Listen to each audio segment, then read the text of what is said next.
Ladies and gentlemen, it's my very great pleasure to welcome you here today on behalf of Zygmunt Berikowski, the founder of the Economic Forum, and on behalf of the Economic Forum.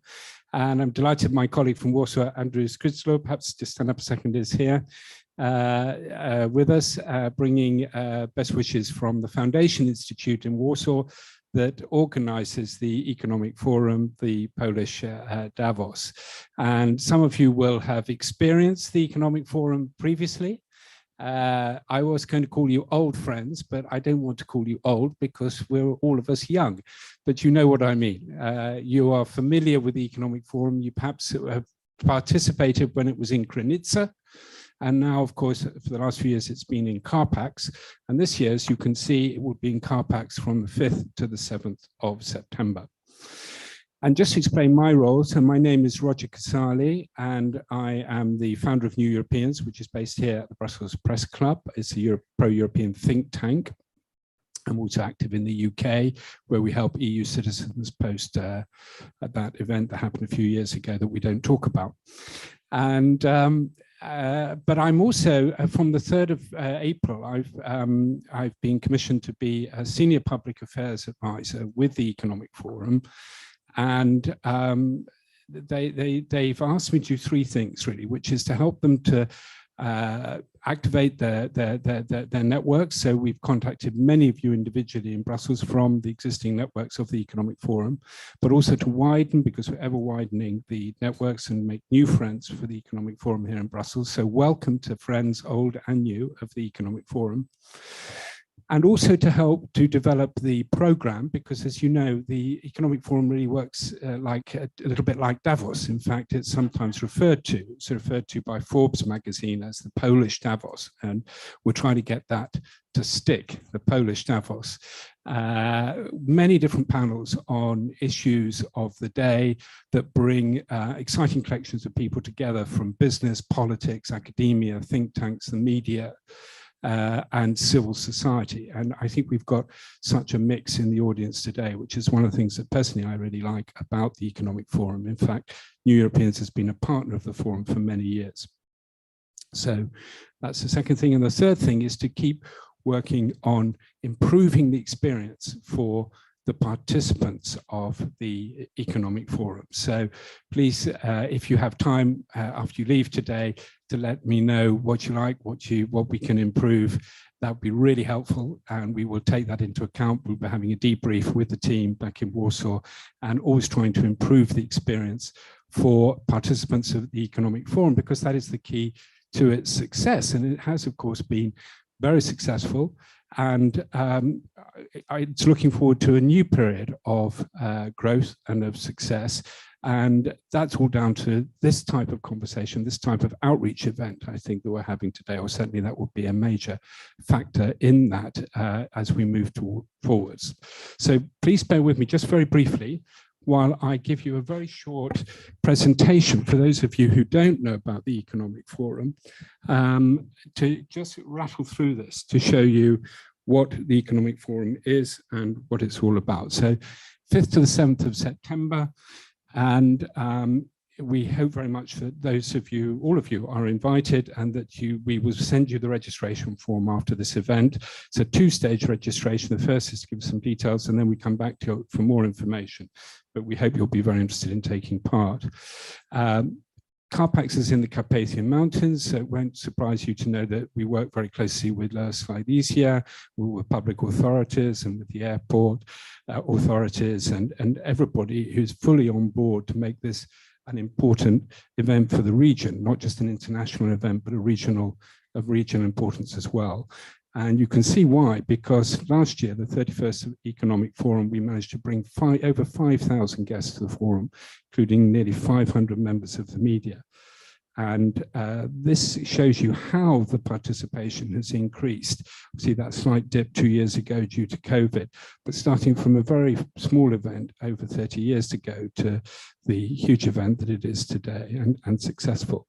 And with that growth, it has become more and more international. So it's the premier event, really, of the year in Central Europe, but it's also of international significance with over 50 different countries represented. So you see nearly 900 foreign guests, foreign being not from Poland, and over 50 countries represented from 5 continents. And of course, there you see the Polish Prime Minister and the Czech Prime Minister, Czech Republic. But they're also, unfortunately, the writing's too small, but we'll send you this presentation afterwards.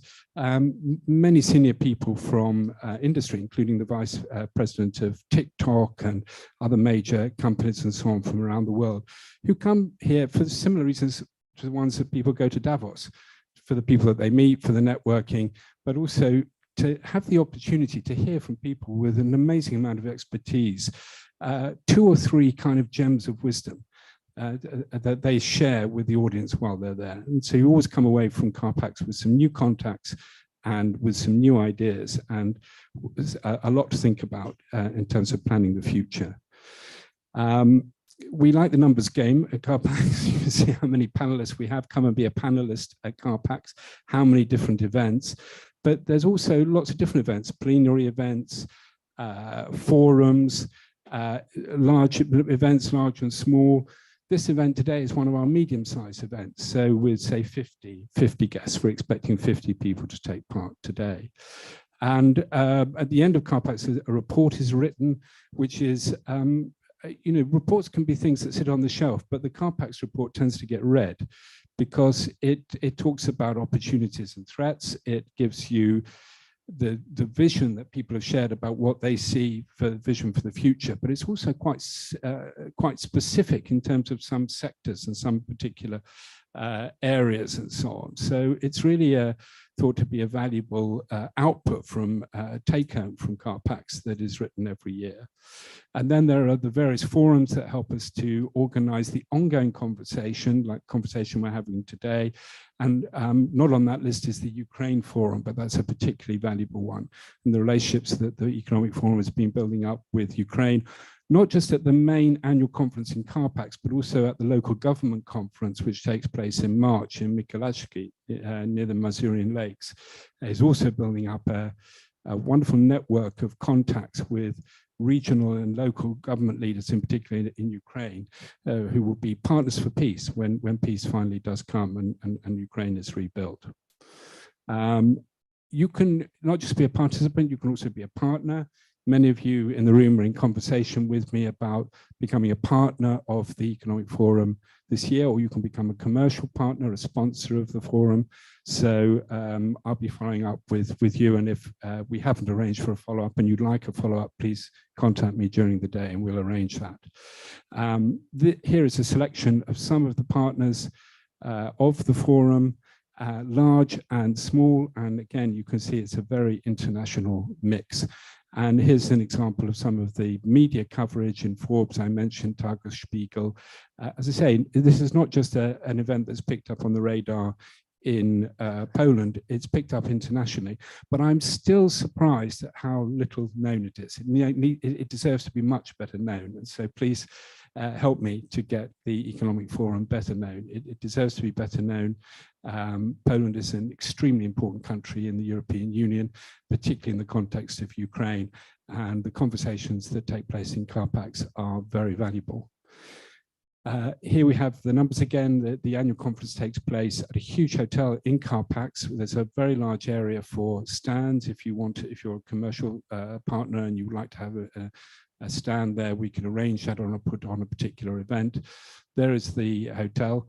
I've been several years, but believe it or not, I've not once been in the swimming pool, although I have been up that mountain at the back of the hotel, and that's a very worthwhile activity if you can make the time. So we hope to see you soon in CarPax. And as I say, today is an outreach event for the Economic Forum in CarPax. We want to give you a little bit of a flavor of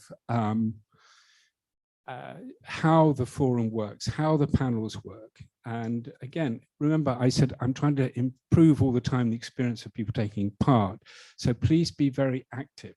Yeah, I know it's a hot day. Don't switch off. Don't go to sleep, please. I will moderate the questions, and please, if you have a question or have a point to make, I will certainly bring you in. But now it's time to go straight to our first panel. And we're really thrilled to have Antonio Misiroli, Soren Liborius, Marek Żywiak with us today. I hope I pronounced that correctly. If not, please correct me. Antonio has very kindly agreed to host, to moderate the panel, but he'll also be one of the speakers. And then I will come back and see you in a moment when it comes to questions, and I will moderate the questions and then pass the questions back to Antonio for him to answer together with his colleagues on the panel. Antonio and I go back a long way. We were both students together at the Johns Hopkins School for Advanced International Studies in Bologna, and he has gone on to greater things. I think that's what I would say. No, he's done a fantastic career, and we saw each other again a couple of weeks ago, actually, at I think it was a 30-year reunion, wasn't it, of SAIS Bologna. And many things that Antonio's done in the meantime. He's also been Assistant Secretary General of NATO, and he's written a number of books and articles, and he actually is a visiting professor at SAIS Bologna today. So this gives me an opportunity to say that I'm very proud of Antonio and SAIS Europe and what it produces. But I'm also very grateful to Antonio for making time today to chair this panel. When he was Assistant General Secretary of NATO, was for emerging security challenges, and that is indeed the title of our panel today. And since there is no shortage of emerging security challenges, in fact they are emerging while I speak, I think it's time for me to hand straight over to Antonio. So welcome and enjoy the day. Thank you very much. So thank you, Roger. Thank you for having me, for inviting me. It is a pleasure to be here. I had the privilege already some 10 years ago to go to Carpatch, actually. So this is my second CAP, and I'm pleased to see that the Economic Forum is also present on the capital of Europe. I worked for NATO. It was my last mandate as an international civil servant, and previously also worked for the European Union. And I think it has been a unique experience and a privilege to be able to work for both organizations. It is incidentally something I would wish many more people managed to do, because it allows you to have a much more comprehensive overview of who does what and why and how.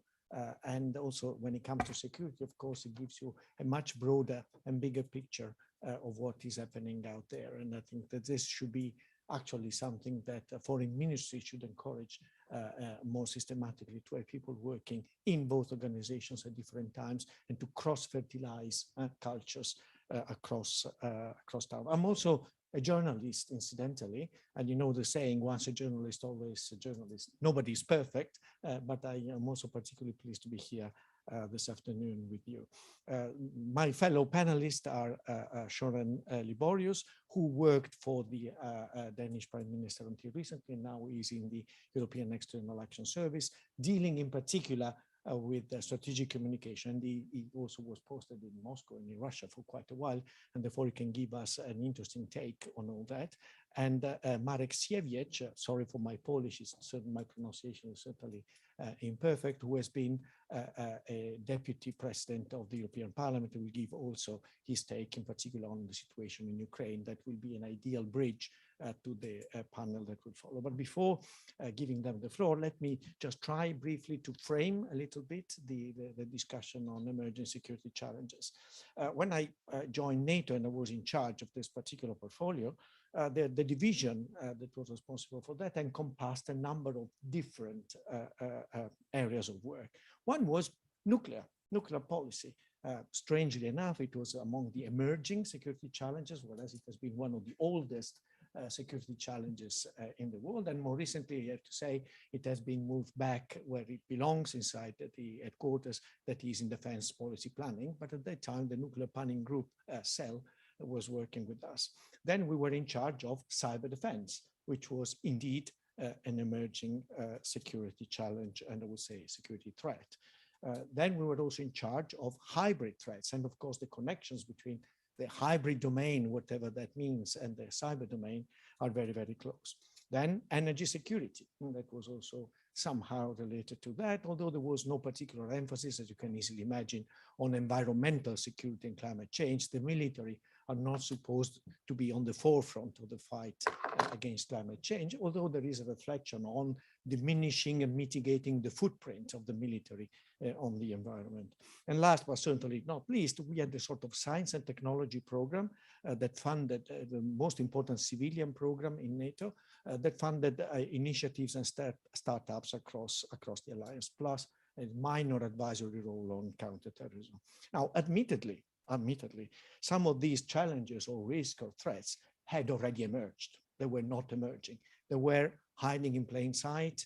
They were staring us in the face. Some of them were already shining out there, and we were fully aware of their presence, while others were still hiding in deep blue waters and would emerge more clearly only at a later stage. And as I said, the nuclear file was then removed, and we acquired instead a competence on what we now call emerging and disruptive technology, which is one of the hot issues today, as you may well be aware of due to the discussion on generative artificial intelligence. But broadly speaking, this checklist of unconventional issues cover more or less what we may call emerging or emerged security challenges that do not fit neatly into the traditional boxes of security and defense in that particular case. And that was particularly relevant for a more traditional organization like NATO. The Russian aggression against Ukraine has further highlighted the relevance of all these files and also added a few interesting twists to that. So we'll try very, very quickly to review all this in light also of what has happened over the past year and a half. On the nuclear field, of course, there were already widespread concerns about proliferation, be it North Korea or the collapse of the deal with Iran on the nuclear program. There were also concerns about the extinction, I'm tempted to say, of strategic arms control agreements across the world, in particular between Russia and the United States. As you may well know, the only remaining strategic arms control agreement is the so-called New START that was extended by President Biden on day 2 of his presidency when he entered the White House, and it is due to expire 2 years from now. And in the current strategic situation, we don't know what is going to happen. And on top of that, the additional issue of Chinese nuclear rearmament, which to some extent puts into question the very logic, the tradition, the framework, the rationale for bilateral American and Russian strategic stability. Is it possible to have nuclear deterrence at 3 instead of 2? That is still also intellectually a very important challenge. And of course, the rhetoric used in particular by President Putin since the beginning of the aggression against Ukraine has only increased concern about the possible use of tactical nuclear weapons in the conflict, either to deter supporters of Ukraine, also to hit directly Ukraine. Regarding the cyber and the hybrid domain, of course, we all know that technology, in particular communication technology, has been a game changer in an old game of espionage, destabilization, what we used to call active measures or covert operations that were carried out already. But now the technological element has brought them up a notch in that particular respect, making them much less detectable and much less deterrable. And of course, there is no code of conduct. I mean, the traditional gentleman's agreement, if you want to call them that way, that existed between intelligence services during the Cold War are gone. So the gloves are off and everything is possible. And in particular, the cyber dimension is peculiar because both a domain in its own right, also in military terms, cyber is a military domain, and it is a domain of domains. It is a sort of strategic enablers for all the other military domains, but also for other activities, including strategic communications, destabilization, disinformation, and disruption more generally. On top of that, of course, the infrastructure for communication technology is owned and operated privately. It is not states that are in charge of that. And therefore, there is a need for partnership and inclusion in that particular respect with the big technological companies that are in charge of that field. And of course, also non-state actors, nasty, hostile non-state actors are very active in this field, including criminal organizations that are very active. I think it's the news from this morning that Russian criminal hackers have attacked the BBC and British Airways quite successfully. So that is part of a general campaign that has taken place. And how about the war? Has the war changed this particular picture? Well, on the one hand, of course, the war so far has conveyed an image of an old war, sort of 20th century war with trench warfare, mechanized warfare, carpet bombing of civilian areas. That is one side, the most visible that we have seen.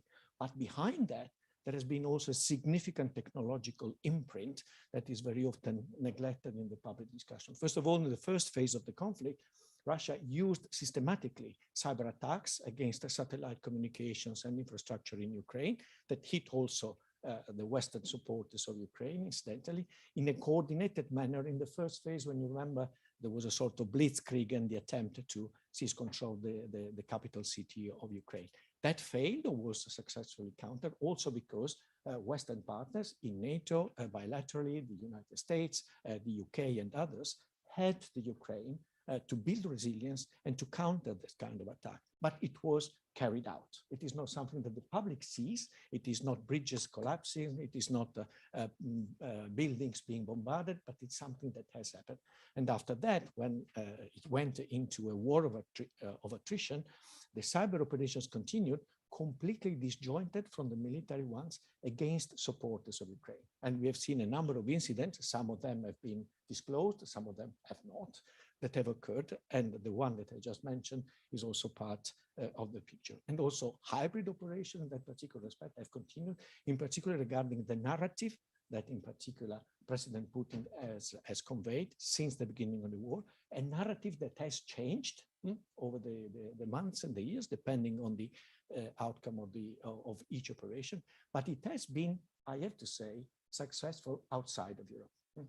When we look at who has supported or not our condemnation of the Russian aggression, and we look at the, for instance, General Assembly of the United Nations, yes, there was an overwhelming majority of states condemning Russia, but if you take into account the states that abstained, they cover the majority of the world population. And in Latin America, in Asia, and also in Africa in particular, there are many, many countries that are still very, very, how could I put it, sitting on the fences on this particular dispute. So the war has combined 20th century warfare with 21st century technology. Think of the drones that have been used by both sides in the conflict. Last but not least, energy security. There is no need to elaborate on the fact that that issue has come to the fore when it came to sanctioning and to reducing the dependency on Russian oil and gas on the part of Europeans. I have to say that, I mean, on the whole, the reaction of Europeans and the way in which we have coped with the unexpected consequences of that has been remarkable, despite, of course, the spike in energy prices for households, and despite also the difficulty to enforce embargoes, in particular on Russian oil. But I think that the response there has been quite successful. And last but not least, technology.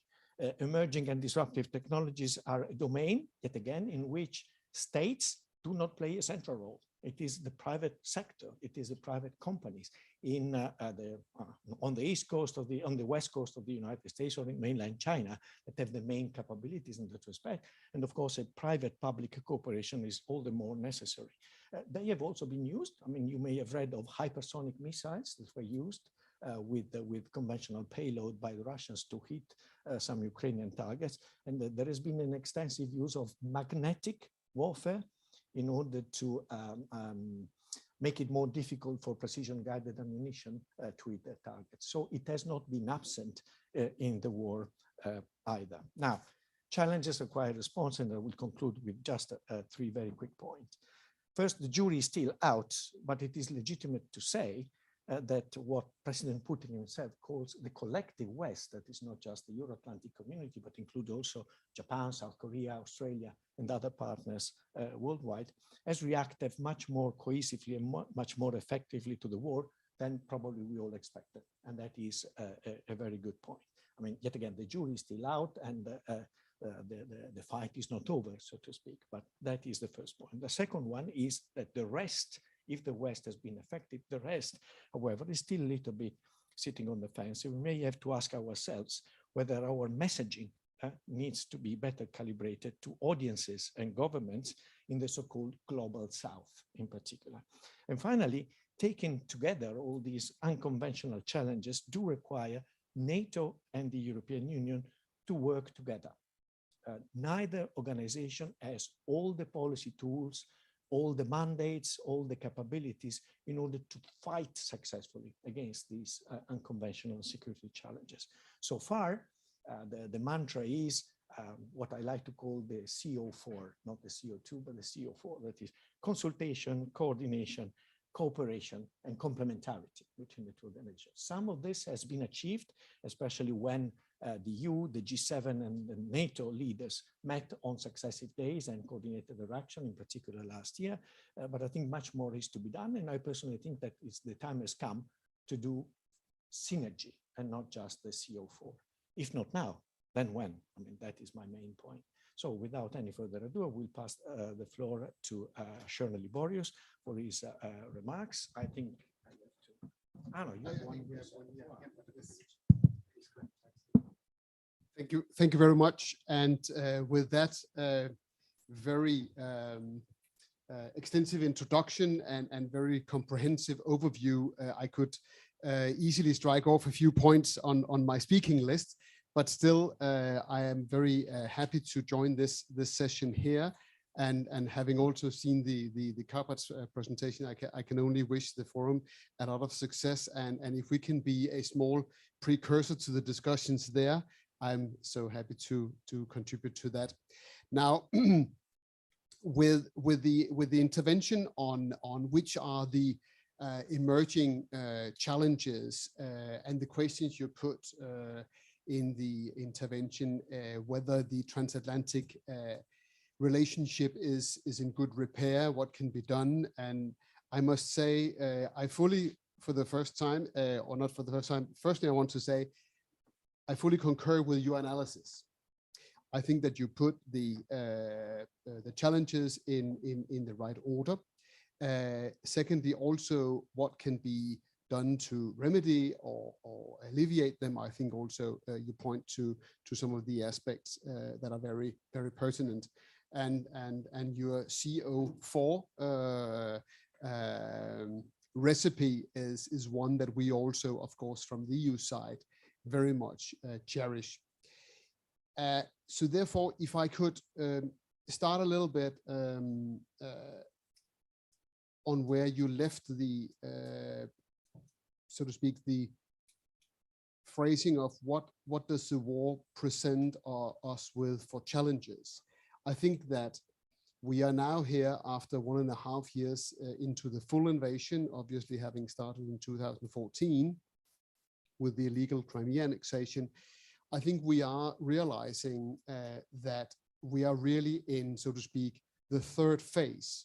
If we could describe the first phase after the Second World War, leading up through the Cold War, having then being succeeded by the second phase, where some sort of detente, Yeltsin, Russia, a new approximation between East and West was ongoing, and now a third phase began. One can argue whether it began in 2007 with the Putin speech in the Munich Security Conference, whether it was the war in Georgia 2008, whether it was Crimea annexation 14, but I think everybody should be able to agree that if no later than in February 2022, the second phase had come to an end, and as you say, a new third phase is putting up a lot of new challenges. And that, of course, has forced, as you say, on our side of the fence, a great deal of new decisions that come in fairly rapid speed to counter the effects of the war. And that has led, of course, also to the situation we are cherishing now on the EU side, that the transatlantic relationship, the EU-NATO relationship is in a very good state of repair, very close relations at all levels, from high to low, to everyday business contacts between our organizations, practically among all the operators. And of course, it comes as the new reality on a very sad background. But I think that we are also realizing, and when I say we, meaning segments in our societies and far more societies. I agree with you that there are a lot of fence sitters, you call them, so I think it's a good word, that are now watching us, what we do. And of course, being a little bit trivial, there's nothing as sexy as winning a war. The fence sitters are to a certain degree just also watching whether we have the stamina, you call it the jury is out, whether we have the stamina to pull this through. Now, one can be optimist or pessimist. I would say that when more and more actors are realizing the true size of the challenge, the true detrimental effect a Russian victory or a perceived victory would have, more and more are facing up to this challenge. And I think it has come to as a surprise to some that, if I can rephrase some of the words that have been used in international press, Putin wanted Ukraine more than we wanted it. So he had, so to speak, the right to win. I think that that dictum has been challenged. We actually, and the Ukrainians in particular, wanted even more than he wanted. And that is a driver for change, I think. The war will obviously change everything, and it will have repercussions far beyond the immediate kinetic war, hybrid war you mentioned, cyber war.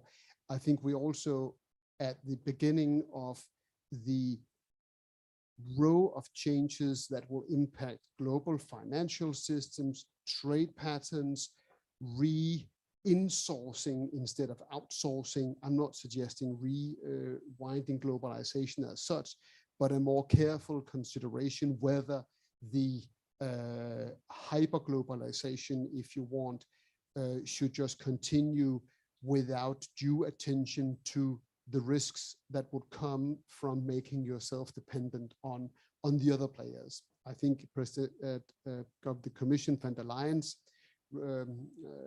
newly conducted visit to China and the strategy to, I think she used the word de-risk our relationship with China, is words to that effect.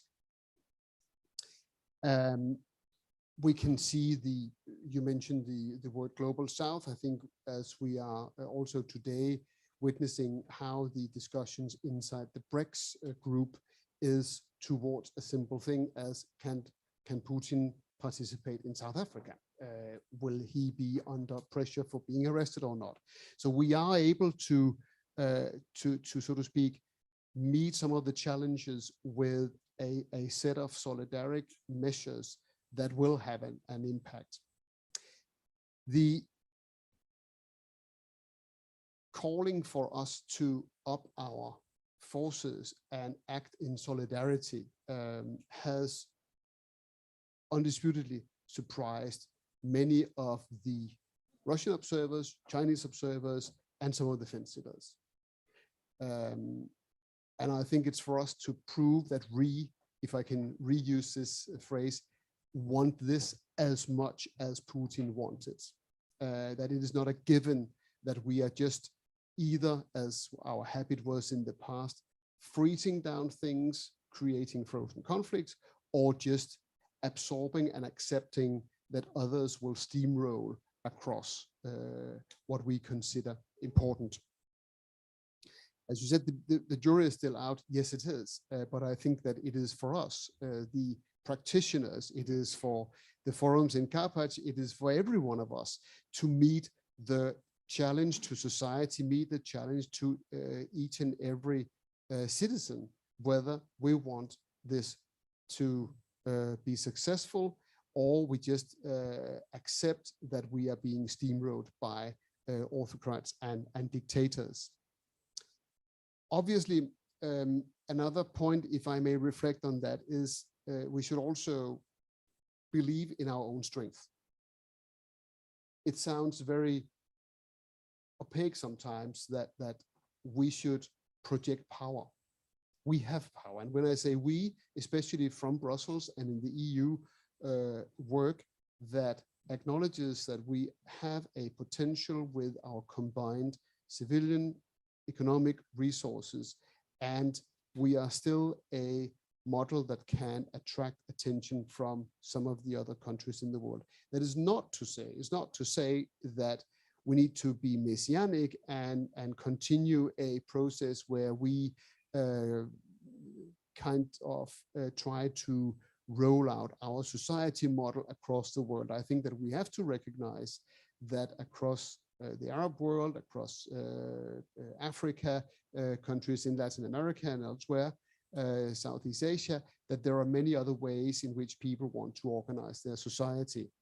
And a good humble approach, but not a humble approach from a position of weakness, but rather one of mutual respect. And here's what we can offer in your journey towards improving or developing your society is important.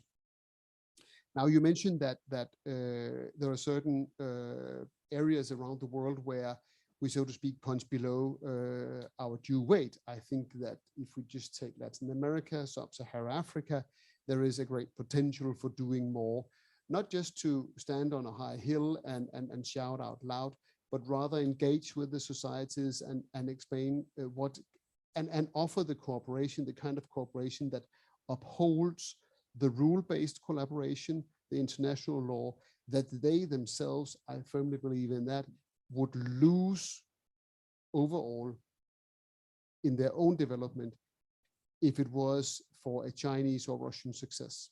I think some of the fence sitters, and you made reference to those abstaining in the UN General Assembly votes on the Ukraine file, we are to work with them and together develop the understanding that their future, not because of us, but because of some of themselves, is better off by upholding some basic rules rather than being the subject of changing alliances and the power ratio of the day. I also want to make time for questions and discussion. So let me just have a few final points. I think that obviously, when we look at China and Russia, they don't have many selling points as society role models. They're able to coerce, to lure, or whatever they do with other countries in order to rein them in and have collaboration. But as society models, I find them not very attractive to a lot of countries. So we still have something to offer, and we should just believe in ourselves. Our own house and keeping that in order is, of course, a fundamental value. Now, the External Action Service, where I put my daily work, we have a mandate outside, and obviously it is for the member states to manage inside, but there is a lot to be done, of course, also on the European and also on the transatlantic domain there, in terms of energy security, in terms of networks that are more and more global, in terms of issues that are transnational, be it climate, be it green tech, and securitization of many of these thematic areas that we used to consider themes in their own right. I think we have to grab that possibility and securitize them to our own and to the benefit of the world. So again, win the war, allow the Ukrainians all the resources, all the support to achieve what is rightfully theirs, namely a sovereign and territorial and integral Ukraine is fundamentally important. And that, I think, will be the prism through which we will see, and historians will define this period we are in. Thank you very much. Thank you. Thank you. It's really hard to be third speaker, but some things I will repeat. Sorry for that, but maybe not all of them. I discover the subject of this discussion as something like my comeback to the roots. I served as a national security advisor of Polish president between 96 and 2005. It was a time when we were approaching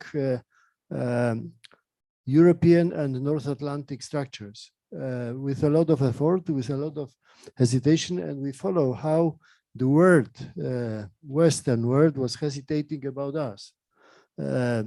They didn't know who we are. They didn't know, do we contribute or we consume security? There was a lot of questions, and we, speaking honestly, discussion, what is new NATO with Poland? What is NATO without Soviet Union? Do we need NATO having no Soviet Union? Because NATO was designed for Soviet Union as an enemy, and then our enemy disappeared. So a lot of questions about the peacekeeping missions, one war in Afghanistan, another war, Iraq, a lot of things. So I can say that from my point of view, this what happened on 24th of February last year. This will be in the history of the world. The reference point like the end of Second World War, a reference point like the fall of Berlin Wall, just beginning of the new era. Everything will be different after the end of this war. The only question is, not the only question, but the main question is we don't know, have no idea what kind of end of the war we can expect and when this end will come. But for sure, this war is like a catalyst.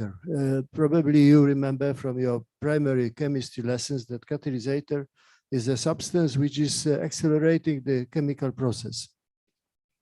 You can get the same, but in a longer time. If you have catalyst, you are getting the same result, but much faster. So we have a war, and this war is simplifying and accelerating a lot of process. So let me say about a few things which already happened. We are not sure what more happened, but some things already happened because of war. The first, this will be chaotic, but we can change the order. These things are maybe more important, which I mention later. But the first is for me that the new NATO is the old NATO. What it means that the things start to be simple. We have war. We need tanks. We need soldiers. We have enemy. We have support. Ukraine who is fighting with us, for us. Okay, our soldiers are not fighting, but we are supporting them as much as we can. So I think for NATO, it's very healthy because we have finished the hesitation. Do we need NATO? What kind of NATO? How much peacekeeping operation?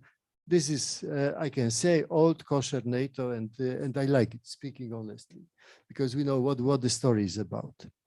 The second thing is, which probably you know, I mean, you from the West better than I know, that America is back in Europe as a leader in the security issues. There are no doubts that without America, we couldn't afford confrontation with Russian Federation supporting Ukraine.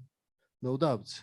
So we have back America as a player with very creative and very efficient leadership. And I believe everybody understands it. The third, I discover European Union as a player in this conflict. Finally, as a player. There are no more endless discussions about European factor in defense policy, whatever, endless story from Western European Union, endless story, endless stuff, how much we contribute. Are we alternative for the NATO? Do the French are right with their policy, or British are right now being out of the... No, this problem do not exist. European Union is playing together. What means for me playing together? It means spending money, a lot of money by the way, there is no position in European budget which is titled war in Ukraine, but we have spent more than $50 billion for this conflict. Fantastic. Nobody was against so far, despite Hungary, despite some countries which are not happy about that. And the second is that we start spending for defense. If European Union start to discuss how to spend money for the ammunition, I'm very happy. I'm a very happy person because I wouldn't dream of that, that European Union is spending money for together, any money for any defense purpose in the past, some years ago. Next new factor, Ukraine is already a player, new player, because Ukraine survived as a country. We don't know how big Ukraine, we don't know exactly when this happened, but they are on a stride way to be a member of European Union. Stride, it doesn't mean short. And they are already connected with NATO in this way or different way. And it's not a question about the wording, member, affiliated member, associated member. They are already, because we have the best army in Europe after the war, they already have the most efficient army. So we cannot give them up. The next, what is new, there is no more energy blackmailing in Europe. This story is finished. No country can blackmail us saying that we stop the energy supply. This didn't happen 2 years ago. This was a dream, but now it exists because we survived this winter. This was a crucial winter from even from the mental point of view, but not only from the energy supply and energy management point of view. So this factor do not exist. What next? I'm approaching to the end. Don't worry, not many of these points. Second, there is no more hesitation about Russia. There are no more dreams about Russian democracy. There are no more dreams that we can make a deal with them, political or economical, because we know they are dangerous players. And as long as they do not prove that they want to build something new, I don't know what. I'm not even dreaming about democracy, but something new. Nobody will treat them as a partner. I believe that after this, what they did, after these killings, after this destruction, after Nowa Kachowka, whatever, they are making disaster around. Next point, we have Sweden and Finland in NATO. Come on. Who could dream of that 20 years ago when Poland entered the NATO, 30 years ago, long time. But we have Finland and Sweden. So it's a new strategy, new geopolitical situation. Contingency planning is we can throw away everything what we have planned so far. We can throw away and start from the beginning. And last, from my point of view, is that we are in the beginning of a new arm race. All these storages of the European countries were, how to say, they are empty because all this nice Soviet production army, or not Soviet production, 20 years old tanks do not exist as efficient factor. So we have to build new military equipment, and hopefully this new arm race, it will be for Russian Federation something what was arm race in the Cold War for Soviet Union. So to conclude, I'm optimist. Despite the war is painful and it's extremely dangerous, still we don't know what would be in the end of war. You know, if these guys blow up the dam tonight, it means that they can use all the weapons.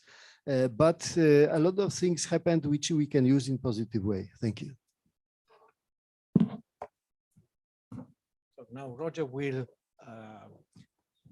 direct the discussion. Well, thank you very much indeed. And we have about 15 or 16 minutes for questions. So I'll try to take them in 2 or 3 groups of 2 or 3. So I see lots of hands starting to go up. And please say your name and your organization, and please keep your question or your point very, very short. But it seems to me that from our 3 marvelous panelists, let's just give them a quick round of applause. Anyway, they're really outstandingly good. And I hope you all saw the speaker's notes, so you know you've got detailed information about the expertise of each of our 3 panelists. But it seems to me that they have thrown questions at us. I mean, Antonio said the jury is out as to whether the West really is cohesive. Well, let us be a little bit the jury. What are we what do we think, we the jury think about that? Someone said, you know, the political will is there. It's not just to close some conflict or roll over and let the dictator win. We're going to push on through to the political will is there. America's focused on the positives. We live in a world of no more dreams and illusions, and NATO has found its role. You know, is that right? You know, perhaps think about that. You can answer their questions as well as answering your own. But rapid fire, please. So let's start with, we have a roving mic. Leo has the roving mic. Yeah, and I'll use the roving mic as well, so give it back to me afterwards. Okay.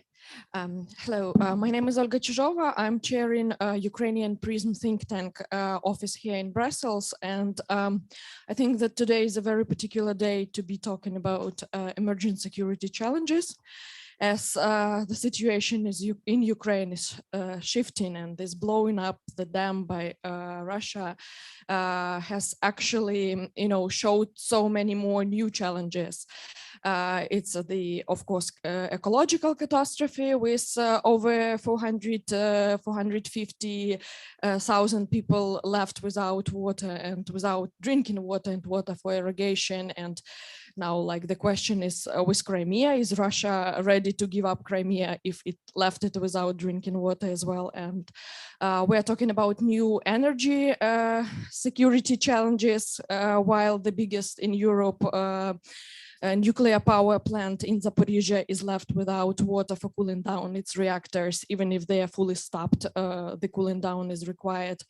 We are talking about new information challenges, as the huge disinformation campaign has been already launched by Russia in regard to what's going on today. And we are talking about humanitarian catastrophe, as over 16,000 people need evacuation, and only 1,300 of them are managed to be evacuated now in this moment under the artillery shelling. And my question is, do you think this is a game changer, because the Geneva Convention defines blowing up the dam as the war crime equal to using the weapons of mass destruction? Do you think that this changes the course of war, but also the narratives between the Ukrainian allies and partners?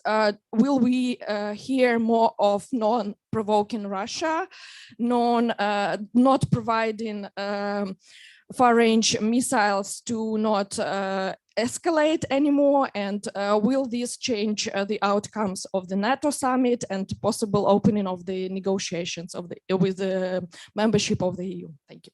I think Charles Michel has said today, hasn't he, that it was a war crime. He had a statement. Is this a game changer? I forgot to say we are recording this and live streaming it. So please, if you could sort of ask your question to the camera, or sort of halfway between the camera and the panel, that would be great. Yeah, so sort of stand like this. So thank. And say who you are and your organization. Microphone's on. Oh yes, thank you very much. I'm Krzysztof Balon, Vice President of Civil Society Organizations Group of the European Economic and Social Committee. We are advisory body in a framework of European institutions, and our group is, however, also somehow a representation of civil society organizations in Europe, more than 100 members from all member states.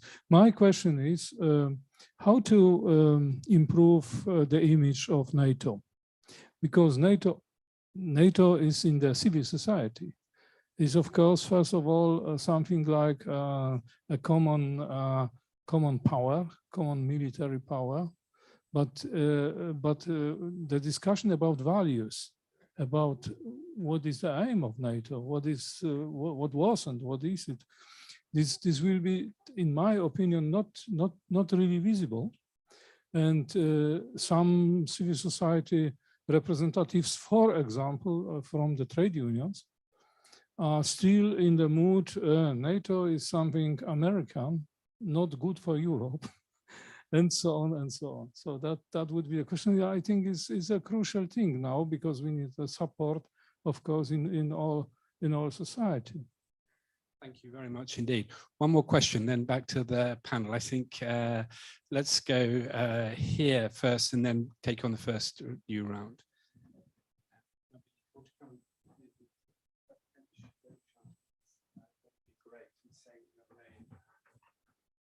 Facing this way? Yes. Grand. Okay. Thank you. Hannah Bettsworth from APCO Worldwide. And I noted the point that you made regarding the Global South and engaging our narrative effectively with the Global South. What way would you suggest we go about doing that? Because in my experience, there's a big understanding of the challenges, but a difficulty in communicating that perhaps there has been previous kind of double standards, or there hasn't been action on issues related to that region, and they feel kind of that they are expected to fall in line now. So there's an understanding, but there's kind of a difference in political agendas and different interests at play. So how can we go about balancing that and talking people around off the fence? Beautiful. Thank you very much indeed. So was the dam bombing a game changer? How do we improve the perception of NATO? And how do we win the Global South? 3 questions, one each, I think. Then we can take a very quick rapid fire second round. So Antonio, you've got the difficult task of just handing out the questions. Maybe your colleagues. I'm not speaking on behalf of, one each, of NATO or the European Union, just speaking as an analyst and an observer here. I fully understand your indignation. As an analyst, I have to say that if we look back to the past few months, when these events occur, it takes a long time to come to some sort of, how could I put it, shared attribution of these events. And in this particular case, it could be quite tricky because the two sides of the Dnipro are one controlled by the Ukrainians and the other by the Russians. And of course, we can already imagine the conflicting narratives, that the Russians will say it was not us, it was them, that they did it in order to create a crisis whereby they could accuse us of doing that. So a typical fake news kind of thing. It takes a long time to come to some shared attribution. Sometimes shared attribution doesn't happen. I mean, Nord Stream bombing under sea and other episodes, there has been no agreement on who was behind that.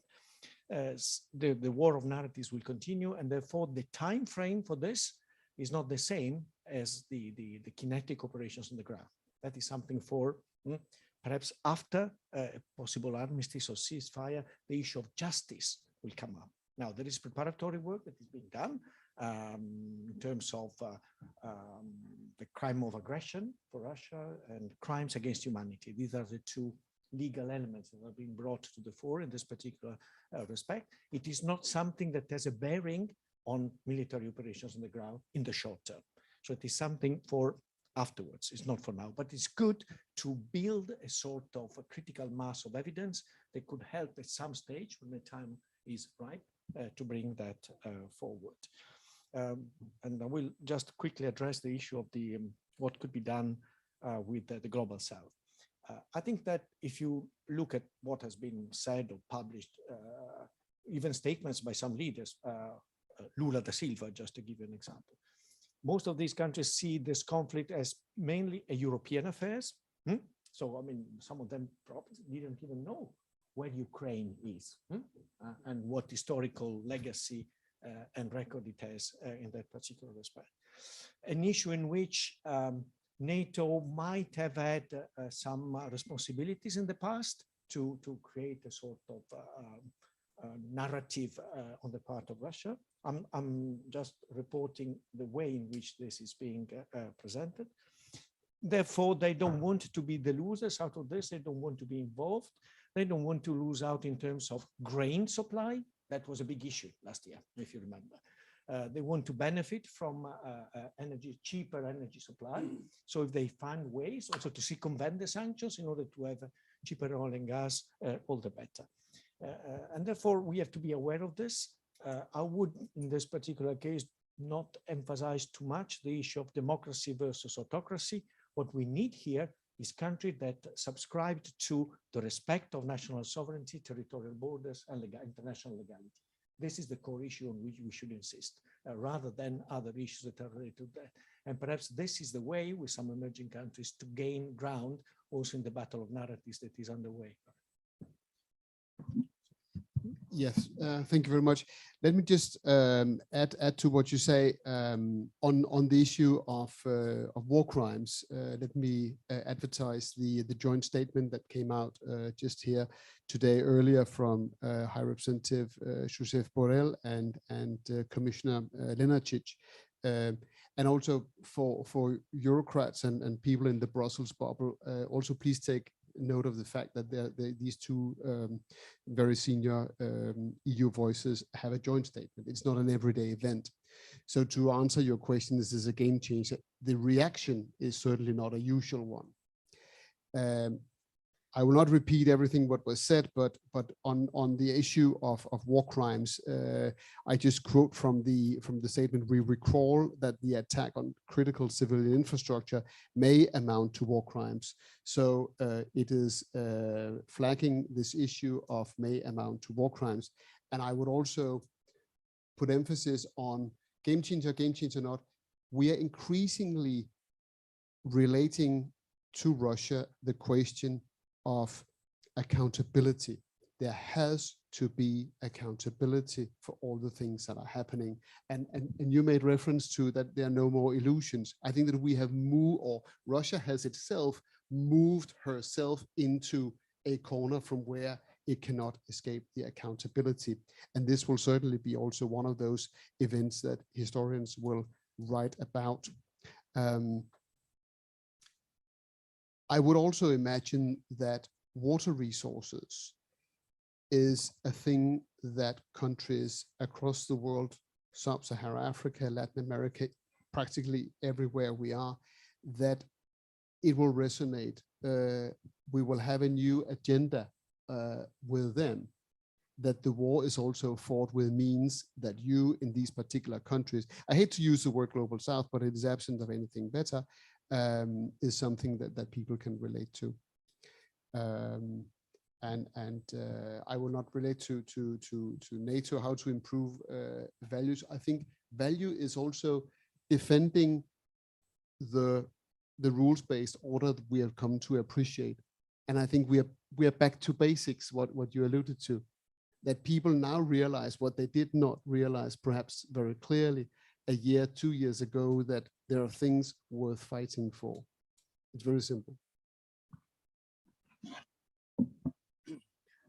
The first about the Nowa Kachowka and the crime which happened there. I would be very, very careful to put on the same level symmetric who is guilty, Ukraine or Russia, because the people who are losers, who are losing their life, their property, these are Ukrainian. On both sides, they are living Ukrainian people. There are no Russian around. So even if this occupied territory on the left bank of the Dnipro, they are Ukrainian people, and it doesn't matter, do they live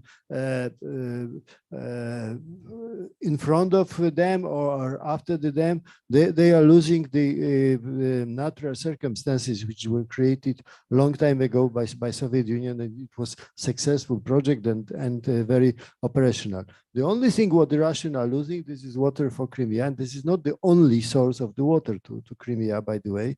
Still, they have some very little alternative. But okay, this is a problem. For Ukraine, it is a problem from military point of view. They are losing 10 days of the front is shorter because they cannot invade occupied territories through the territories which are covered by water, and they cannot go through the mud which is on the former lake. So Ukrainian, I don't see the reason why they should blow up this dam. Really, it is against their national interest.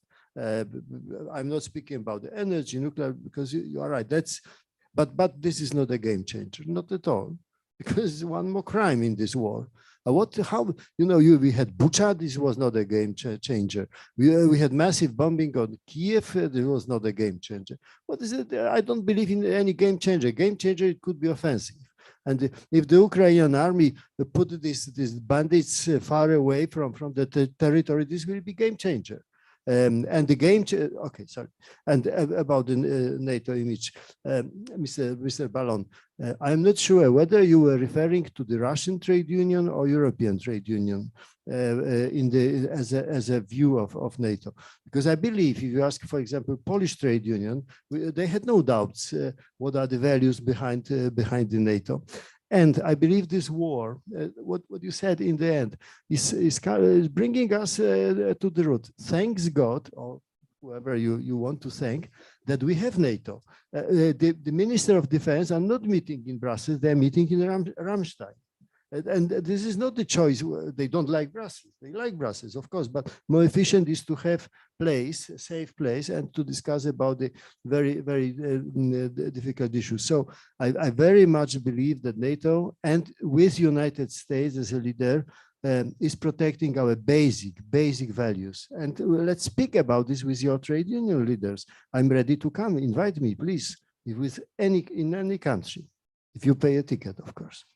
So we've done exactly what I wanted to do, which is start conversations, which we're going to simply have to continue in car packs, because we've also done what I didn't want to do, which is run out of time.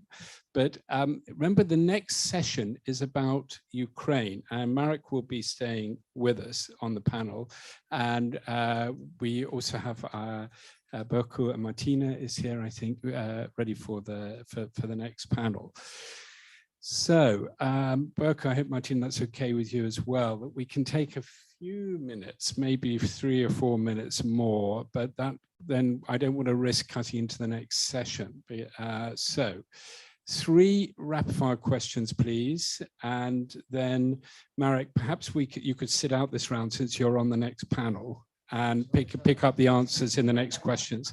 Well, I mean, it's just gets worse and worse, because I've asked you to be third speaker each time and given you the least time, but we reward you by giving you a second panel. So that's a trade-off. So very, very short questions, please, and do face the camera, say who you are and your organization, and all to be continued in car packs. So, yeah. So Andrea Castagna, I'm affiliated to various organizations, but probably the most relevant for today is that I'm a Bertelsmann Foundation for Transatlantic Perspectives. And I have a comment and one question for Mr. Siewierczyk, so I'm sorry for that. But so the general comment is that I do really support the idea to engage with the Global South. However, I think this war has a lot of implications for Europe.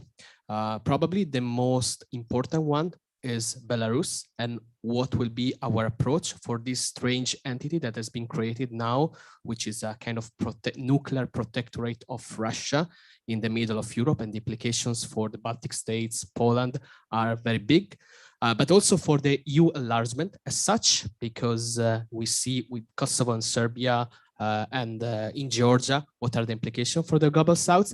But my question is, are we really sure that we do have the cohesions that we claim to have? Because before Mr. Siewierczyk was asking, who is going to talk with Russia now? Well, I think that someone in Budapest is definitely talking with Russia. I came from Washington after my fellowship, and definitely Mr. Trump is going to speak with the Russians.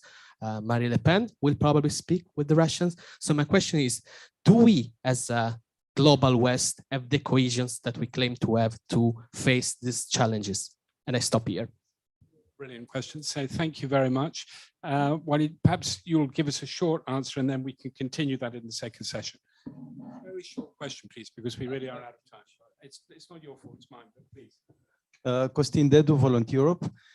Talking about security, energy, before my question, actually, last week I was in Zeebrugge, and 2 workers told me when it came to energy, yes, it's very nice, we're independent from Russia, We have some ships coming in under Panamese flag, but it writes Vladivostok on them. So my question is, when it comes to this cohesion and security, energy security, is what happens in the autumn, and what happens with the Black Sea? They're both connected. And when I ask what happens with the Black Sea, I ask what happens with the fact that Georgia is more or less put in its corner by Russia, that Iran and Saudi Arabia, with the help of China, has strengthened the relations and reduced tensions, and that Turkey has now a stronger Erdogan, which in terms of security, energy and the security of the energy means that some potential routes for supplying Europe with energy from Azerbaijan and so on may be very well impacted by the security policy around the Black Sea. You're all going to have to come to Karpax. There's so much to talk about. One more question for this panel, and then that will be for the next. Is it about Ukraine? So the next panel is about Ukraine. Would it be okay to ask it in the next panel? Then I can just take the three. Thank you very much. So Evan da Costa Marquez, I work for the Peace, Security, Defense Program of Friends of Europe, Brussels-based think tank. I have a question because the panel is emerging security challenges. So we hear all the time about resilience, how to build resilience when it comes to cyber attacks, when it comes to building conscience like the risk of war, because there's war in Europe, and I consider the Ukrainians to be part of the European family, whether they are not yet in the European Union. So my question, very simple, is like how to build resilience at all of our society, because Ukrainian are famous now the best example when it comes to resilience in the whole of society. Finland, who is a new member of NATO, is very famous for its resilience when it comes to facing cyber attacks. So how the EU and NATO can build on this to bring better resilience at all of our society? Thank you.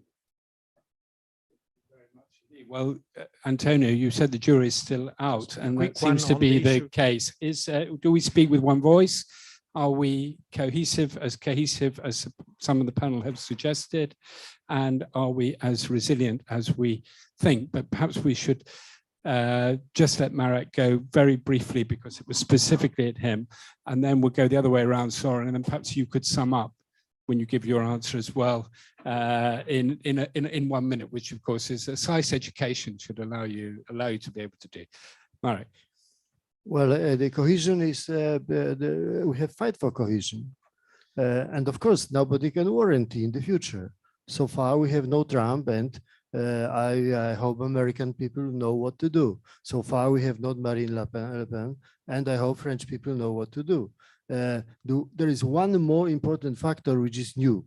We have eliminated, or we have realized how strong was Russian influence in building support for these individuals and these parties in the West. So it makes our democracy more healthy. Very brief on the what happens with energy security when the countries that you mentioned are in some sort of different stages. Well, I think that obviously the green transition needs to be accelerated even further. And of course, with the import of other sources of energy, there is still work to be done. You allude to sanctions circumvention when you say that the Vladivostok tankers are bringing liquefied natural gas.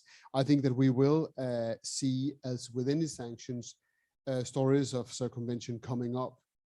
It is also turning some of the energy providers back online that were previously, because of cheap gas coming out, and energy will be more expensive. I think that's a fact of life. Even though it's an uncomfortable fact of life, it will be in a transition period more efficient. I also, of course, follow the aspects of nuclear energy being decommissioned elsewhere. How will that discussion develop? I don't know. It's an interesting one, but it's also on the green taxonomy. I think that is an interesting fact. Building cohesion starts at home. It's a kitchen exercise. Building cohesion is also something that is fundamentally in, as you say, it's in our bones and souls.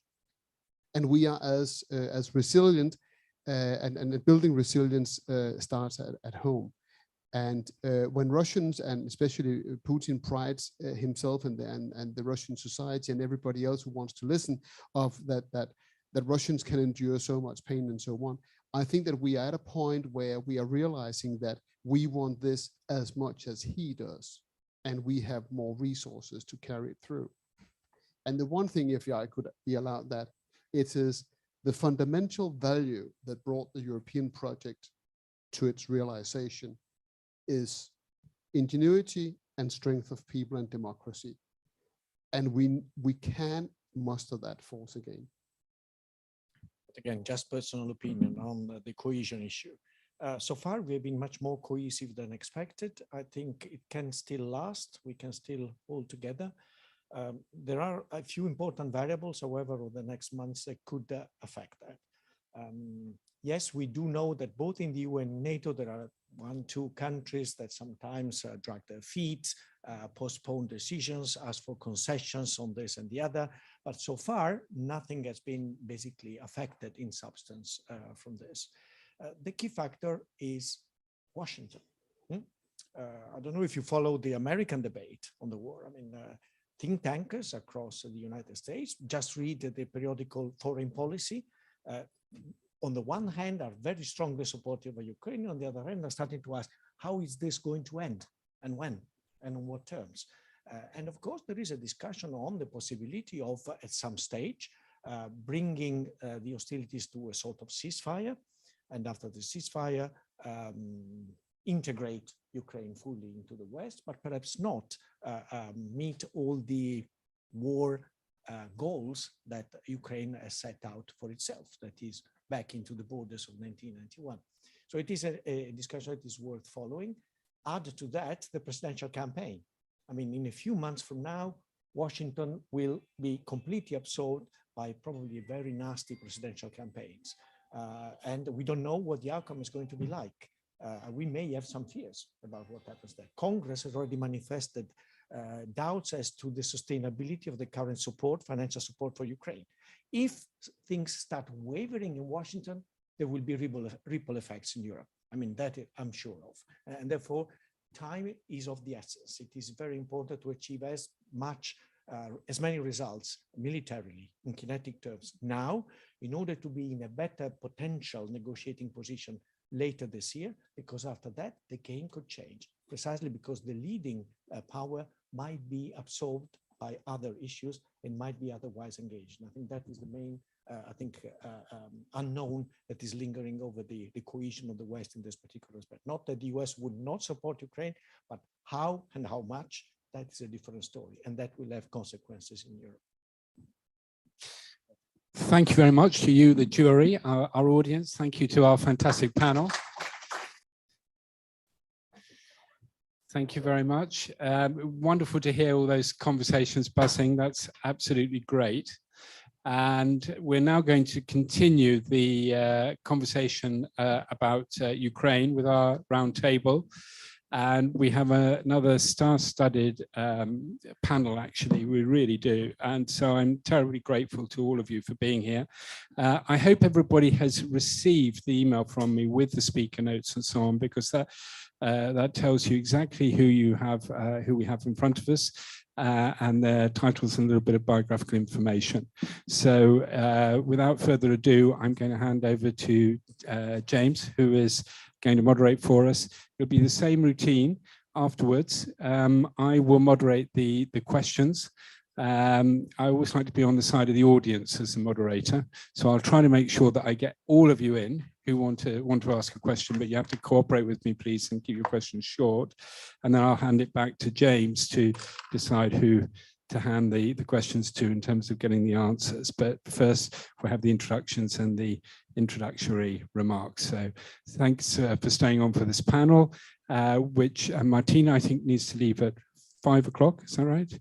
But you can be with us here for a little bit longer. And we'll also be joined halfway through the session by Paweł Kowal, the vice chair of the Polish Foreign Affairs Committee in the Polish Parliament online, who was going to be here, but was called to a meeting with the in Sarajevo, but it was absolutely keen to join the discussion. So this is not a hybrid meeting, but we have made an exception for Paweł because he's such a stalwart of the Economic Forum. So thank you again. James, over to you. Thank you, Roger. And a big thank you to the Economic Forum for inviting me to moderate this timely discussion. So on the rules of engagement, I will invite our panelists to speak first for 10 minutes each, and we'll have a round of question and answer at the end, which will be moderated by Roger. To introduce our speakers, first off will be Martina Bildziukovic, who is a strategic communications expert with a PhD in political science, and she is the head of the East Stratcom task force, which is part of the European External Action Service. Next to her, we have, I have to look at my notes, excuse me.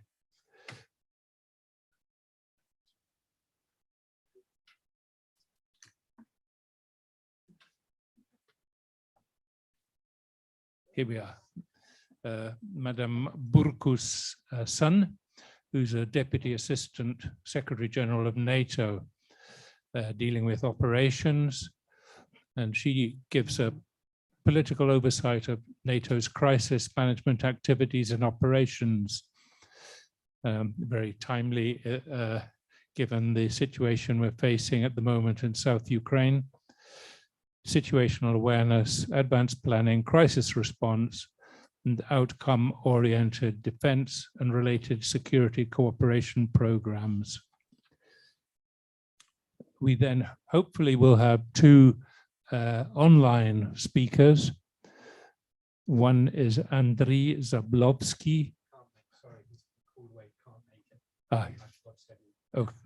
Okay, so he's out, but we may have Paweł Kowal, who's the Deputy Chair of the Foreign Affairs Committee of the Polish Sejm. And then I would ask Marek Siwicz to round up the discussions at the end, if that's in order. Marek needs no introduction. You've already seen him perform in the first panel, but he's known as a very distinguished former Vice President of the European Parliament. And I remember him going back a while for being a director on the board of the Yalta European Strategy with Viktor Pinchuk. And in those days, seems very far off now, we were talking about EU membership for Ukraine by 2020.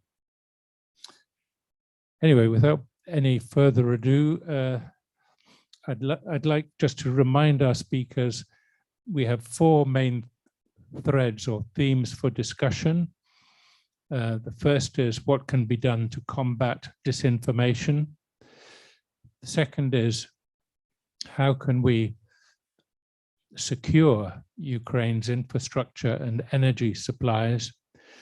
These themes, I should add, were devised before the maniac in Moscow decided to commit the utmost act of barbarism to bomb the dam on the Dnipro, which is something which was last done by the invading German forces who were retreating from the area in 1941. The third theme is how do you see the role for cities and regions in being motors for peace, partners for development? And then last but not least, what prospects now for Ukraine's NATO membership and EU membership? Please don't feel obliged to answer all of those, but you can pick and choose. Martina, I know you're an expert on fake news or how to combat it. So I'd like to ask you to speak first. Thank you very much, and thank you for having me. I'm looking also forward to Karpacz already.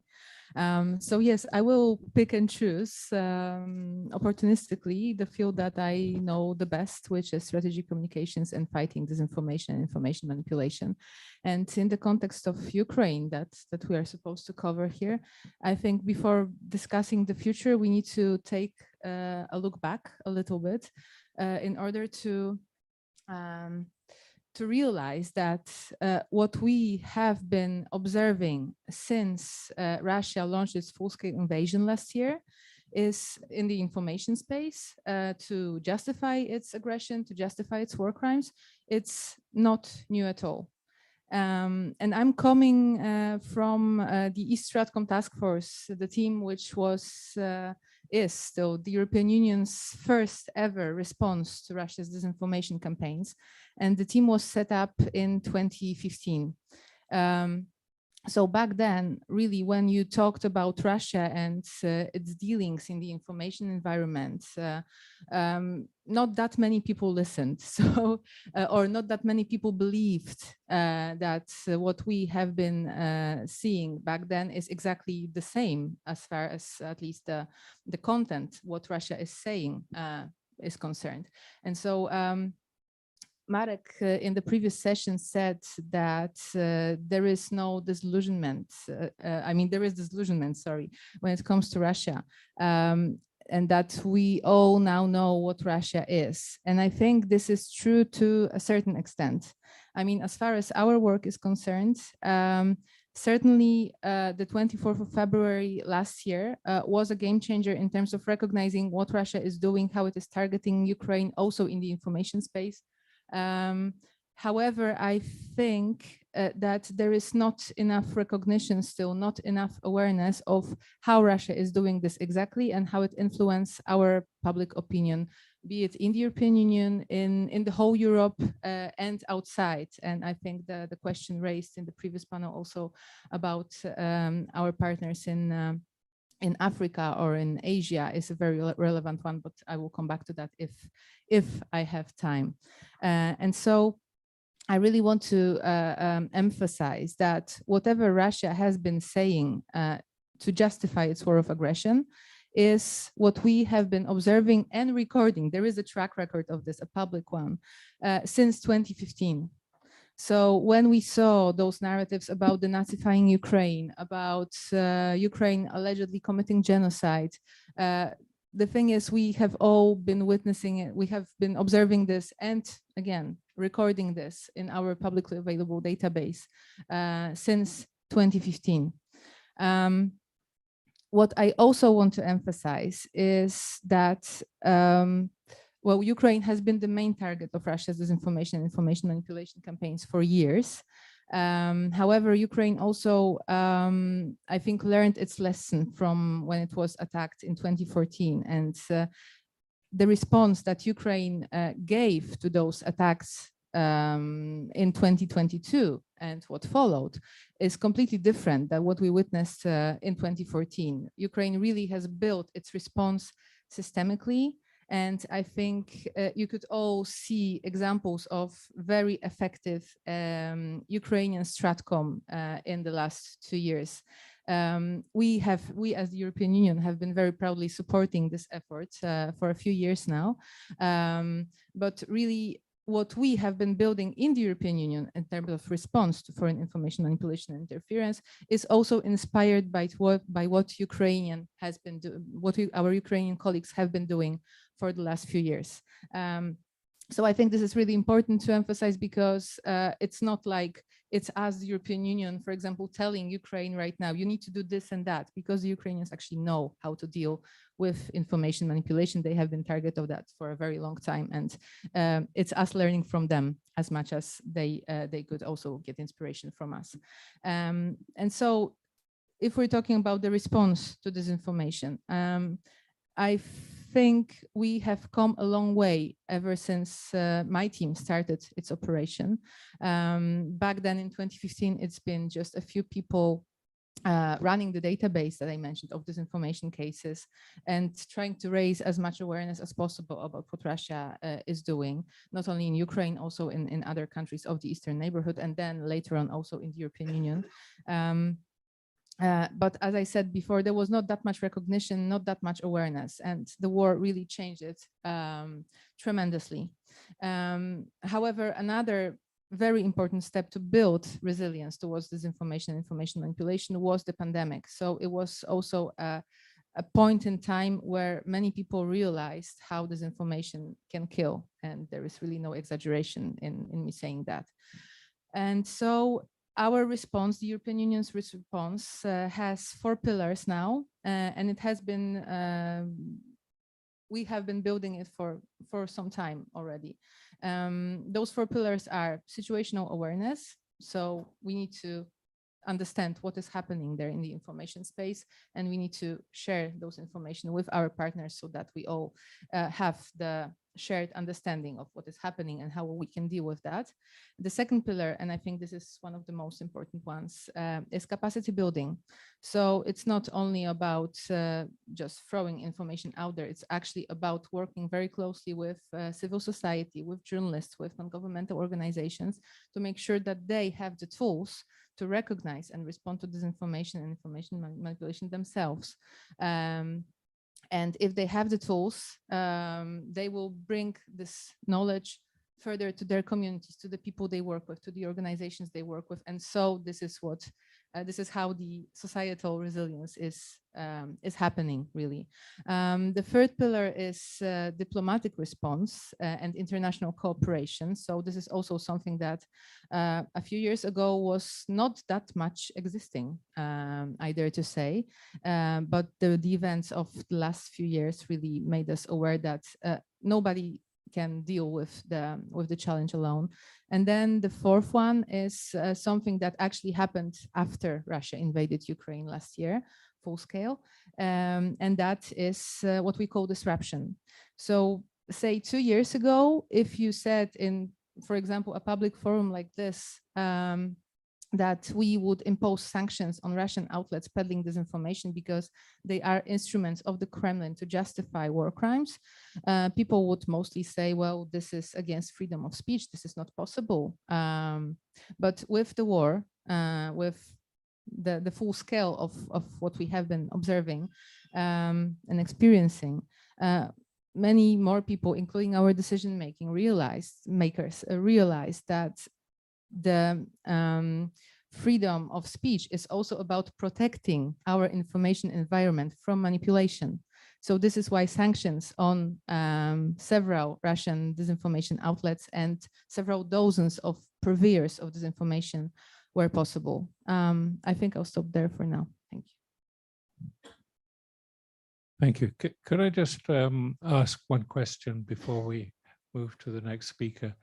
And that is, do you think, since we have within the European Union something like 6 million citizens whose mother tongue is Russian, do you think that the EU should be spending more on quality, factual journalism in the Russian language for these people to combat the Russian state propaganda?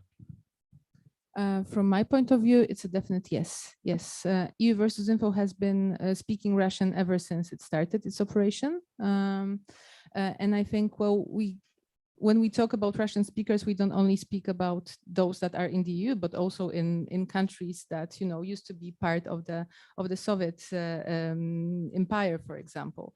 And in general, there are many people speaking Russian who deserve access to credible information. And there are many outlets, independent outlets, that speak Russian to their audiences, and they do. We should invest, absolutely, and we do invest in getting credible information out to them. Thank you. So next up, it's Madame Burcu Sun. Thank you, James. very good pronunciation. And thank you, Roger, for inviting me. Roger and I go back, I'm afraid to say 30 years, as we discovered in Bologna some weeks ago, because it was our anniversary, 30th, if you can believe, from graduation from SAIS, the School of Advanced International Studies of Johns Hopkins. And so there we sort of renewed our acquaintances, and he invited me here, and I'm very happy that he did. So on Ukraine and NATO, I would just make perhaps a few headline remarks. One is that I think allies have been very clear, and the Secretary General has been very clear why we support Ukraine. And there are two main and very basic reasons, but one is, of course, moral obligation. Because this is a country that has come under brutal, unprovoked attack from a fellow UN member, and it is exercising its UN Charter inherent right for self-defense. So that's clear. It's a moral issue that we should support Ukraine. And it's, as was discussed in the panel before, it's a bit, of course, no more than a bit, discomforting that it's not a universally shared view. We talked about the global south and some countries who are hedging, who don't want to risk perhaps their relations with Russia or even China. But this, from our standpoint, is very, very clear, the moral part of this. And secondly, it is, of course, in our interest to help Ukraine, because Putin, the Kremlin, Moscow, Russia, however you want to characterize those actors, they have grand designs. Clearly, they may not stop with Ukraine, and our allies, especially the Eastern border allies, of course, feel very much threatened. And so we must come together and provide a unified stance against this aggression, and we must help support Ukraine to win this war, to prevail. So this is very basic, but I wanted to repeat it. And also I wanted to say that what is happening in Ukraine has been another catalyst for NATO's further adaptation. In Madrid last year in the summit, we adopted a new strategic concept, which starts by saying the Euro-Atlantic region is not at peace, which is in stark contrast to our previous strategic concept adopted in 2010, which actually said it is in peace. And we look outside, we look at expeditionary operations, peacekeeping, peace support outside of our borders. But now there's a realization that NATO has to come back to its foundational purpose of collective defense.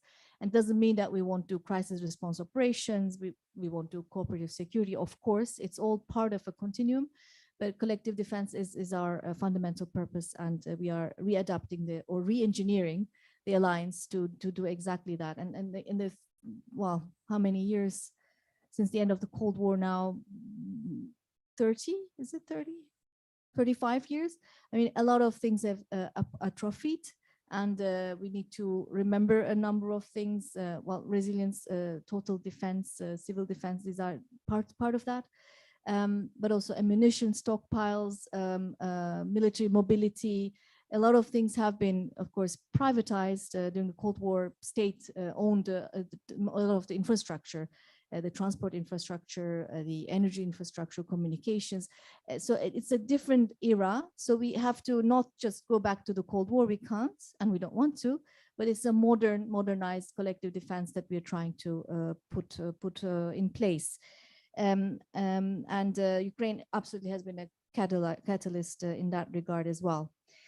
I want to also say that allies have been providing, of course, billions of euros, well, many, I don't know how many, 15 billion, I think you said, yeah, in humanitarian assistance, in economic assistance, also military assistance to Ukraine. The European Union is playing a very big role. And I also want to recognize Poland for being the hub for many of these efforts. Also, Slovakia and Romania play a key role in that, but Poland in particular has been providing a lot of logistic support and host nation support, if you like, for these efforts. And I can't name all the allies who are doing many things. I mean, from the UK to Romania to France. I mean, everybody is really pulling their weight and doing something, doing a lot. So NATO itself, we have provided or identified a niche support for ourselves, which is non-lethal military assistance. As we don't want to duplicate anyone, but this is something, a gap that we have identified, that we have filled together with our Ukrainian counterparts. So we have a major trust fund to all allies and many partners contribute.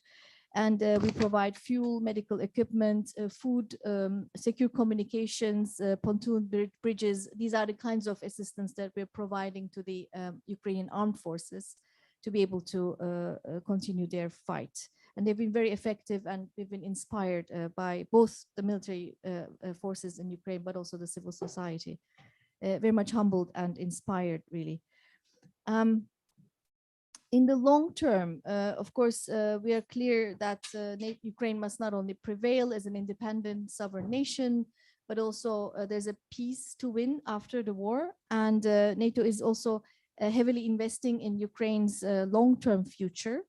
And we have some long-term efforts that basically the vision is to break the cycle of Russian aggression every couple of years or five, 6 years, and to really make sure that there's enduring peace and enduring deterrence and defense for Ukraine by the Ukrainians, of course, first and foremost, coupled with security arrangements. And we are also very clear that NATO will become a Ukraine will become a NATO member in the future. And so a couple of projects that we've been working on, I want to highlight is defense procurement reform. I'll go very quickly. A joint analysis and training and education center for lessons learned. And here I want to echo what Martina said. So we are not in any way assuming that we are in a sort of big brother or big sister role here. We really, it's a two-way street. We have so much to learn from Ukraine. So their lessons are very useful for our nations and for NATO as an organization. We're also planning for the rehabilitation, integration of citizens who are now fighting into the civil society after the war ends. And post-conflict reconstruction of military infrastructure is also another project that we are working on. And humanitarian demining will be very important for long-term reconstruction, and we might do some projects in that regard as well. And our flagship long-term assistance is on defense planning. As I said, we aim to ensure that Ukraine is able to defend itself into the future and fully transition to Western doctrine, standards, training, equipment, and become also fully interoperable with NATO. This will not only help them fight now the short-term war, because interoperability of equipment is really a question on the battlefield from logistics perspective, but also in the long term, they will become more and more interoperable and closer to NATO and easier to integrate. This is, from our perspective, these are some of the ingredients of durable and enduring peace.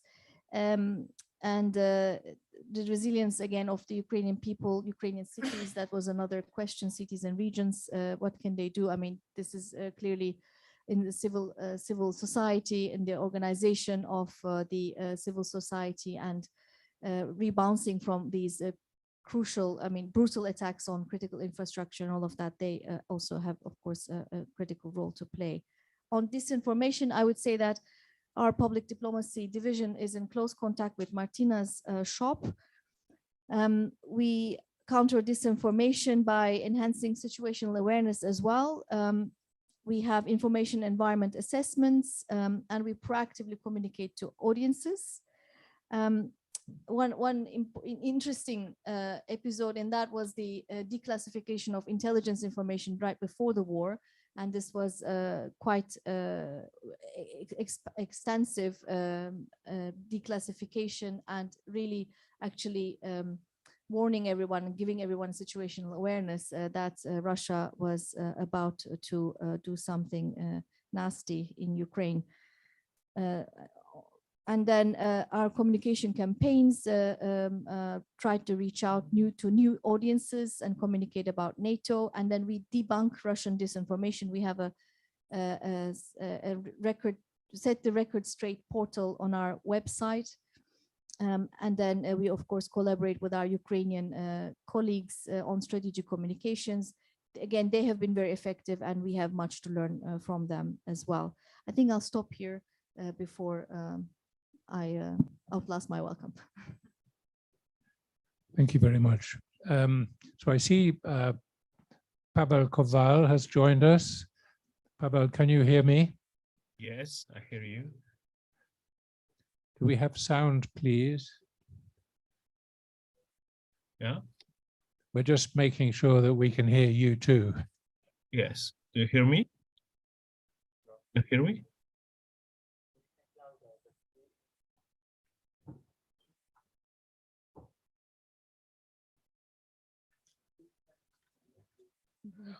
We believe that we have you connected. I have good connection, in my opinion. Yeah. Very frustrating. Yeah. I believe we have you connected, Pavel. So we've had two speakers before you joined us, and after you've spoken, we will have Marek Sivic, who you will know, and then we will take questions and answers. So I hope you can stay with us for Marek's presentation and also the Q&A. Mm-hmm. So without further ado, Pavel, we're in day 467 of this war. Can you give us your thoughts on Ukraine's prospects for EU and NATO membership? Pavel. Yeah, did you hear me? Hello?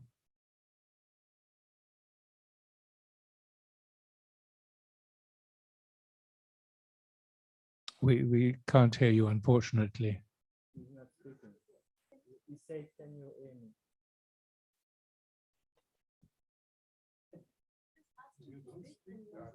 Can you speak into the mic and speak more loudly? Hello, hello?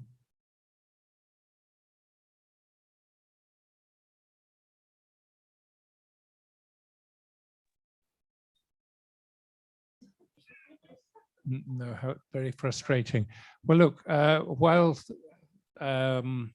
IT is sorting out the sound issues, Marek, could I ask you to come to the rescue to make some remarks?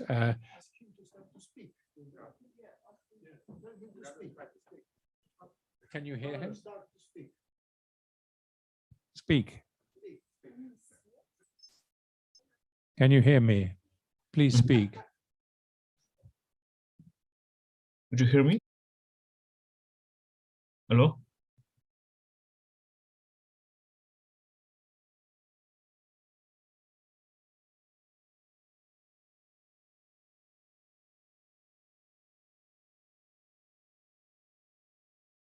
Speak while Leo sorts out the sound issues. Okay.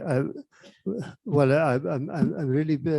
I hope Pavel will stay with us because he recently published a very good book about the Ukraine, and a lot of brilliant thoughts have been included in this book. So I hope his voice it will be like dessert for all of us when he came. But before we get back him. I want to contribute to this discussion a little bit. I will put 4 questions. All of them are hopeless, and there will be no answer for all of them. But they are making some order in our discussion where we are 1.5 years after the beginning of war, because a lot of things happened. A lot of things we would like to happen, but they didn't, and we have still. No idea what would be in the end. So the first question, what kind of war is that?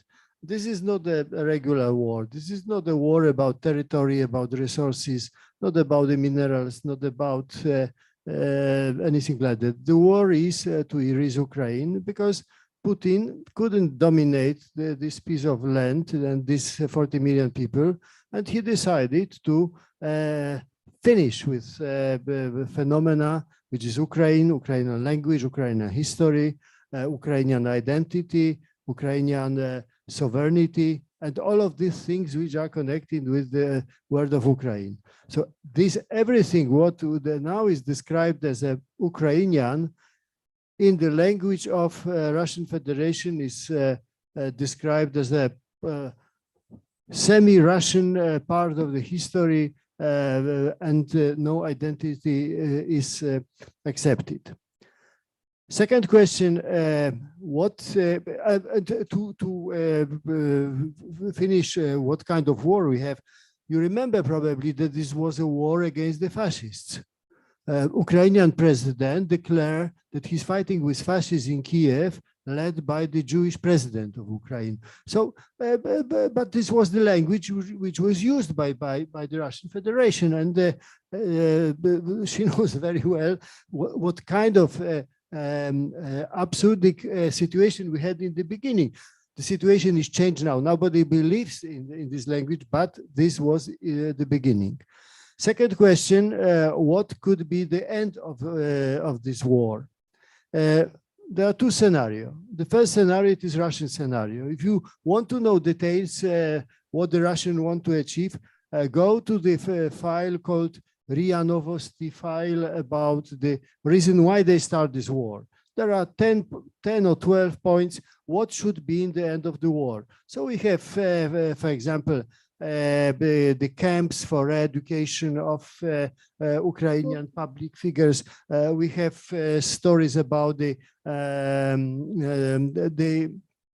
removal of monuments. We have all this story which can be more connected with Red Khmers more than with any civilized relations in the Europe.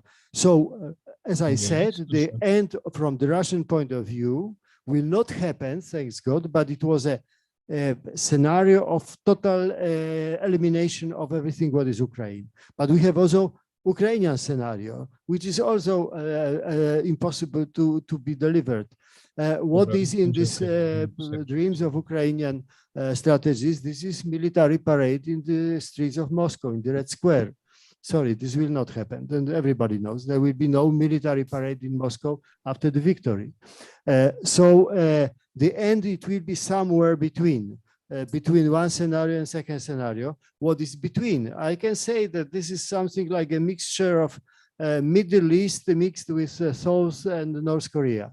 We will have demarcation line, and we will hate between both nations, which can be compared only like Jewish and Palestinian people or Arab people as a whole.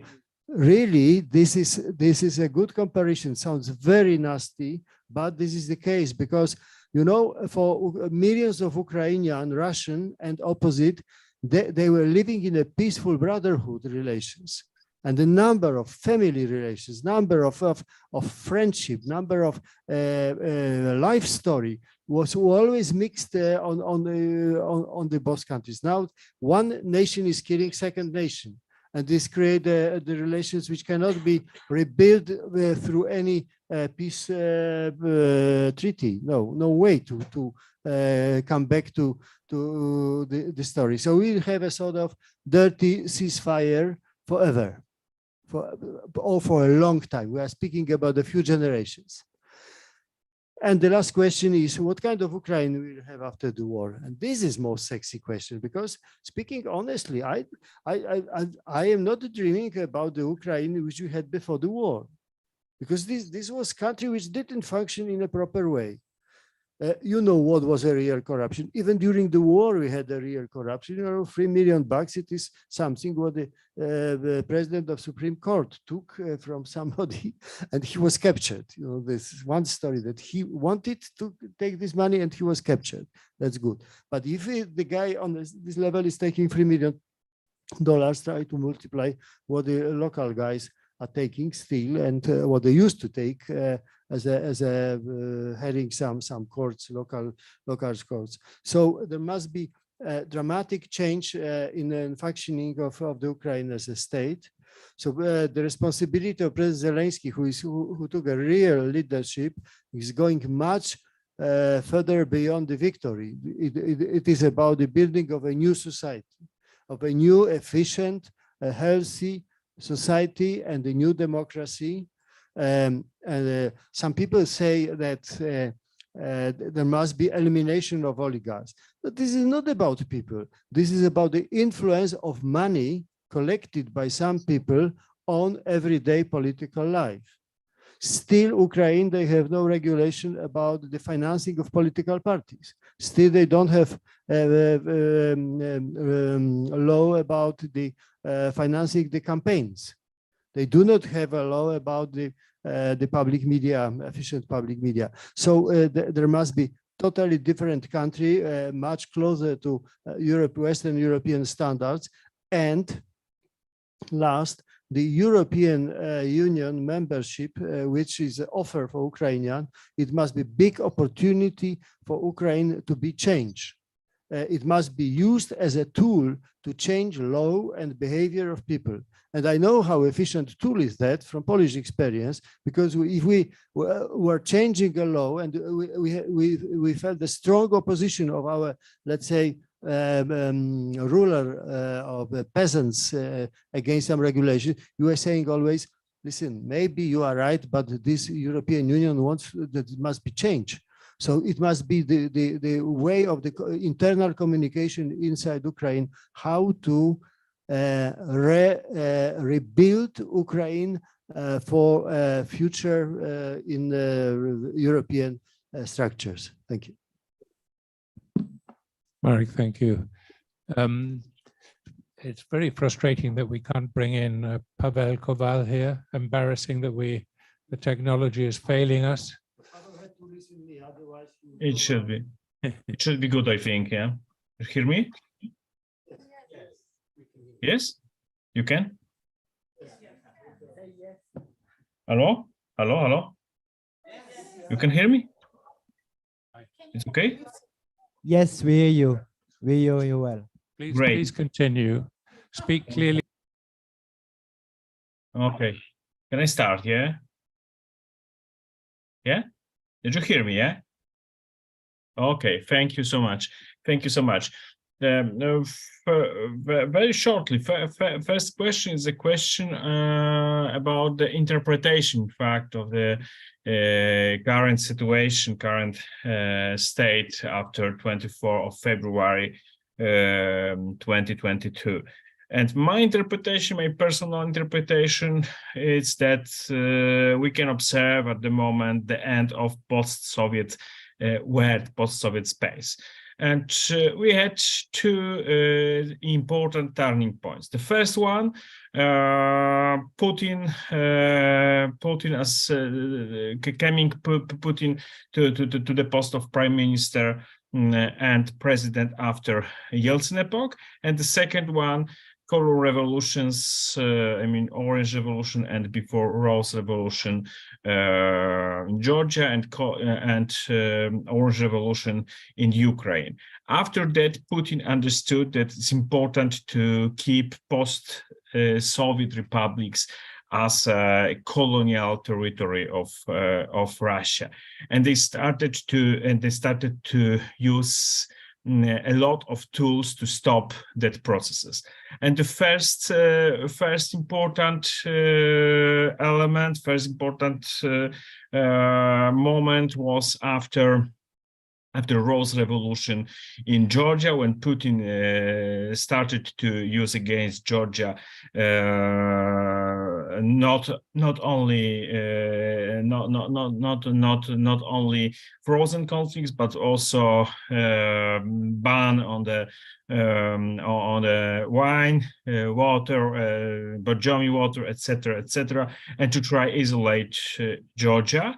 And as a reaction, European Union and West generally, but especially European Union, tried to accept South Caucasus countries as partners in a project of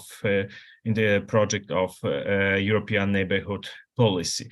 And I would like to underline that element, that European decision to accept new countries as a partners in European neighborhood policy was a clear reaction, but not action. Reaction on the Putin's activity, on the Russian activity. Next important moment, it was after 2008, after Putin's intervention in Georgia.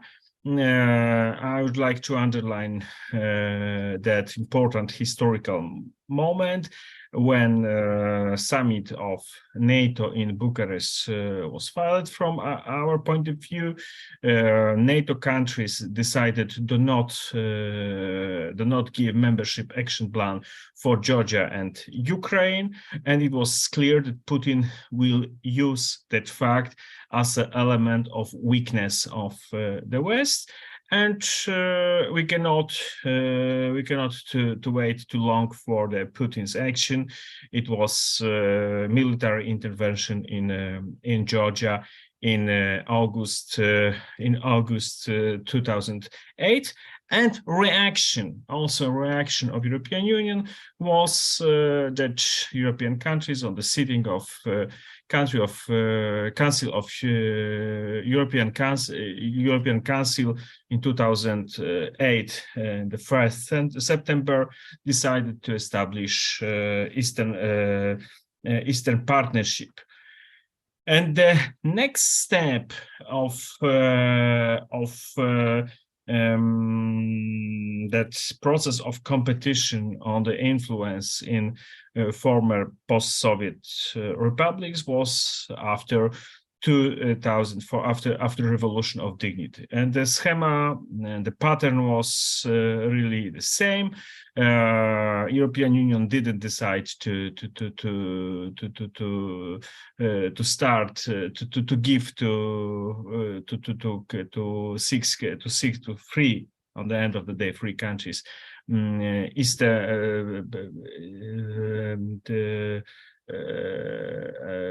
free agreements, deep and comprehensive trade agreement, association agreement, and visa-free regime. A long time after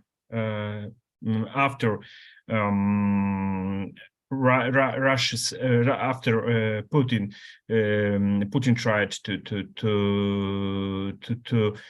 intervene into Ukraine, to push pressure into Yanukovych, revolution, and very quick reaction after Russian intervention in Crimea and in Donbass. And also we have the same pattern. After Russian intervention, very quick reaction of European Union, and 3 countries, Moldova, Georgia, and Ukraine, of course, sign 3 important documents, 3 important documents with European Union. And the same situation in 2020 and in 2022, after 24 of February, Russian war, intervention, and reaction of European Union. And conclusion of that part, it's... Excuse me? Marek, co się dzieje? Halo? Halo? Okay, sorry. I don't hear you, and I have information that I should go to the end. And from my point of view, in the process of future, in the process of reconstruction, the most important question is 2 elements. The first one, to prepare to prepare framework to prepare legal framework to for participation in the process of rebuilding of Ukraine. Also local governments, regional governments, and to give the possibility to participate in that processes, not only for big business, for big international institutions, but also for the NGOs, local and regional governments from Poland and Central European countries. Thank you. I gave information that I should stop at the moment. So Koval, thank you very much indeed. We're running a bit over time, so Roger, can I pass to you to see if there are some questions? Thank you very much indeed. So thank you, Pavel. Very good to see you again. Thank you very much indeed for being with us. So same routine as before. Please keep your questions short. Please face the camera so that we can capture your name and your organization. And then I will hand the questions back to James. Martina is with us until 5 o'clock. So perhaps we can go to Martina first, as opposed to the third, but you consider a bit longer, as we've had Marek on the first panel. And we had the communication issues, technology issues with Pavel. So let's see, we've got plenty of questions, I think. But I think I would like to come to you first because we didn't take your question about Ukraine in the first round, and then we'll come to the two questions we put over here. That gives others time. We've got plenty of questions. So we've got about 20 minutes, I think, before Martina needs to leave. Please keep questions very short. Thank you.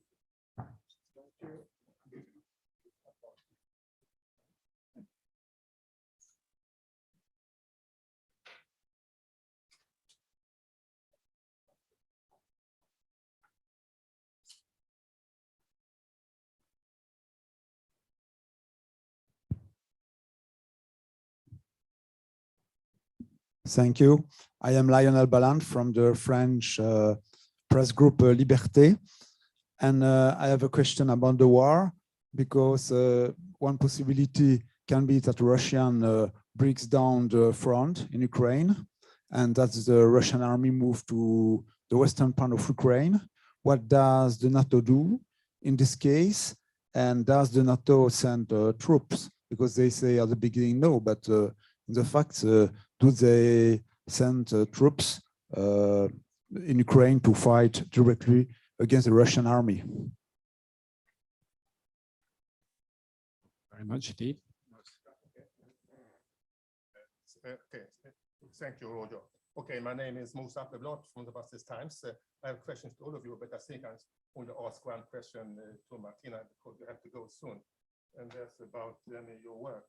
Before the very often, your reports, daily updates, which come, I suppose, every Thursday morning, and so on. And said some interesting things about that. I would like to ask you if everyone have tried, let's say, to react to what Putin himself has written. I think he wrote a kind of historical paper, thesis, maybe someone else wrote it to him, but it had some kind of, it looks quite scientific, and where he describes historical relations between Ukraine and Russia, and claims, of course, that there is no Ukrainian identity or nationality. But everyone who knows a bit of Ukraine history would say that is fake, that is not true. And I wonder if some serious historian has ever tried, let's say, to write some, let's say, serious answer against Putin's paper.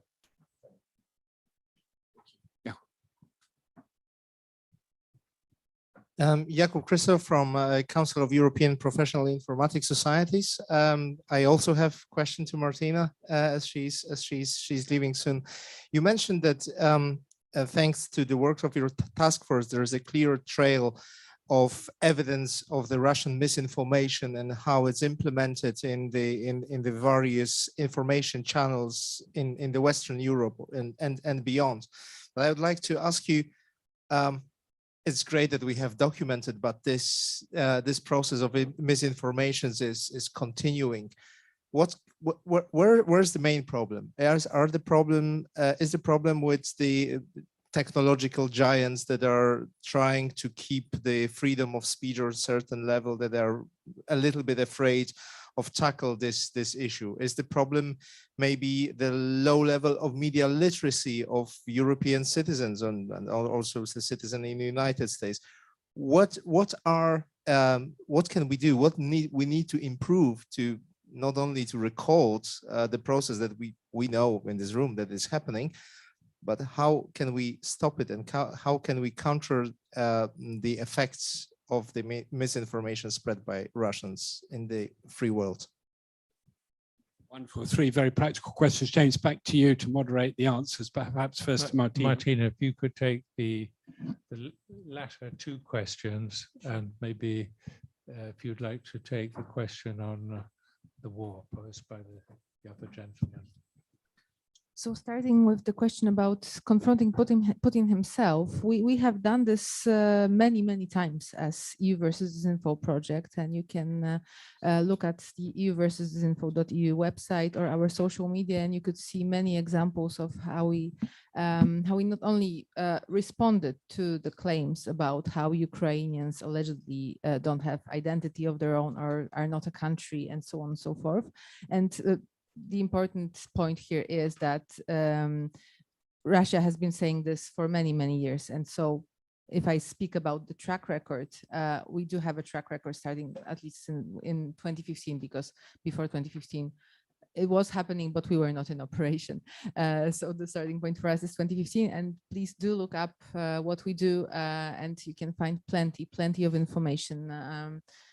When Putin speaks these days, we even have the series that is called What He Says, What It Means. And so in a very simple way, we try to decipher what actually Putin and his whole disinformation ecosystem is trying to say. So please do look up what we do. It's all out there in the public domain. So I hope this will be helpful to you. Moving on to the next question. I think, well, it's never with disinformation and information manipulation, it's never the case that we speak about one problem only. And the sad news perhaps is, you asked if what we can do to stop disinformation. The sad news is I don't think we can stop disinformation.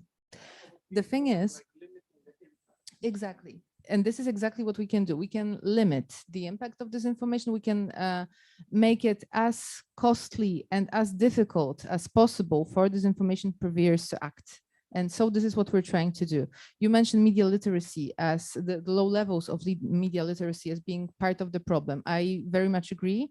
So part of the solution is investing in media literacy. This is a long-term solution. This is not something that will happen overnight. We're going to wake up and just be very smart. But also when we talk about media literacy, I deeply believe that we need to, and I'm guessing this may be addressed also at the next panel about AI, and I can see Alice here already. Good to see Alice. And I know she's passionate about the topic of media literacy as well. So my point here is, whatever the new tools, whatever the new shiny solutions we will have as far as, well, be it social media, be it now the AI, be it something else, the solution to, the solution in order to increase resilience to disinformation and manipulation will always be the same. Media literacy and thinking smart and relying on your own brain to actually verify information. But as you mentioned yourself, this is just part of the problem and part of the solution.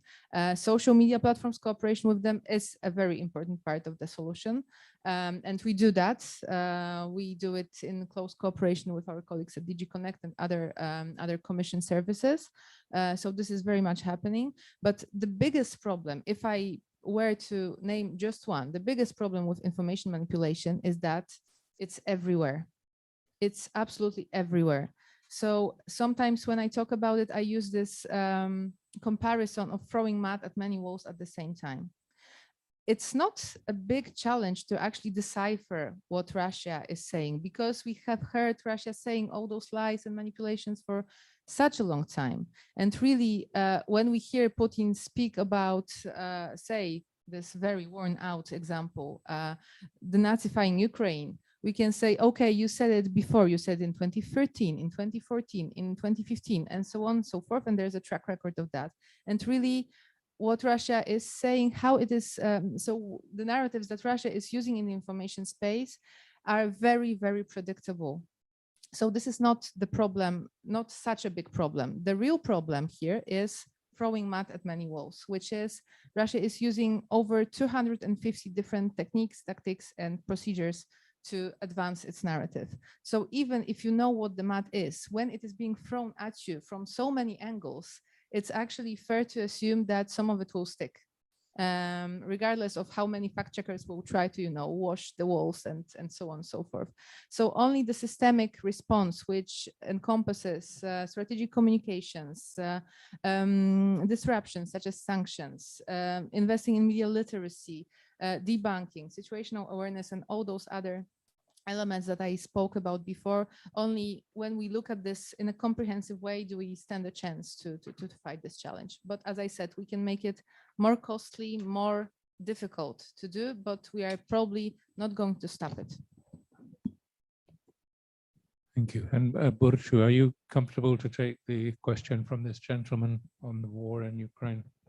Well, rather than answer a hypothetical question, I will highlight that NATO allies are supporting Ukraine in its efforts to defend itself. And this is a long-term effort. And as you will have seen, as the war evolved, so did the support that allies and partners have provided.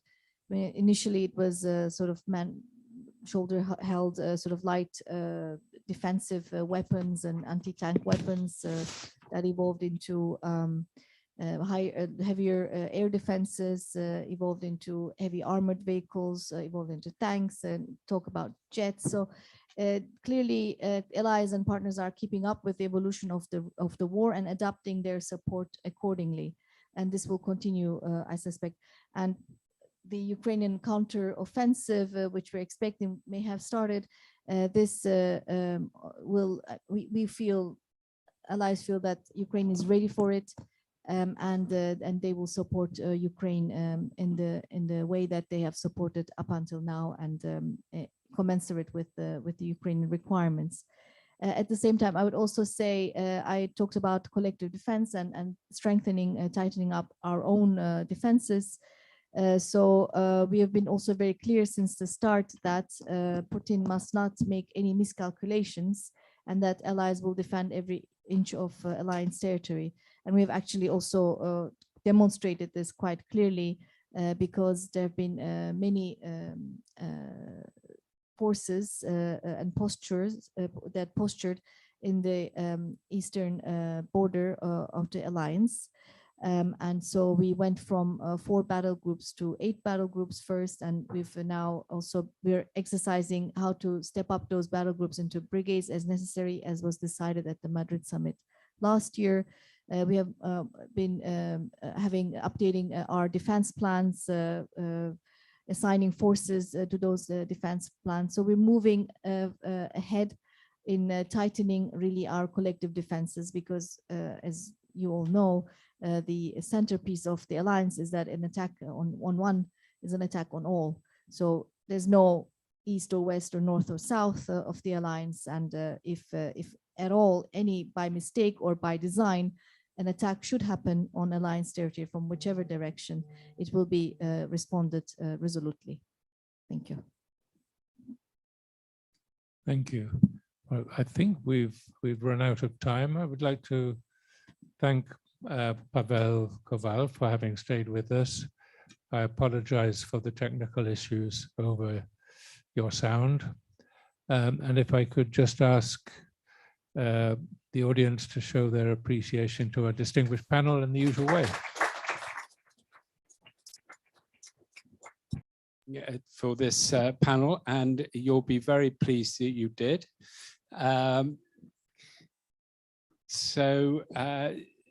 Without further ado, I'm going to hand over to Anna Ludvinek from Eurofound, who has very kindly agreed to moderate this panel, and she will also be one of the speakers. And Anna will then introduce briefly herself and her fellow panelists, and then we will hear some short presentations and remarks, and then open it up for discussion.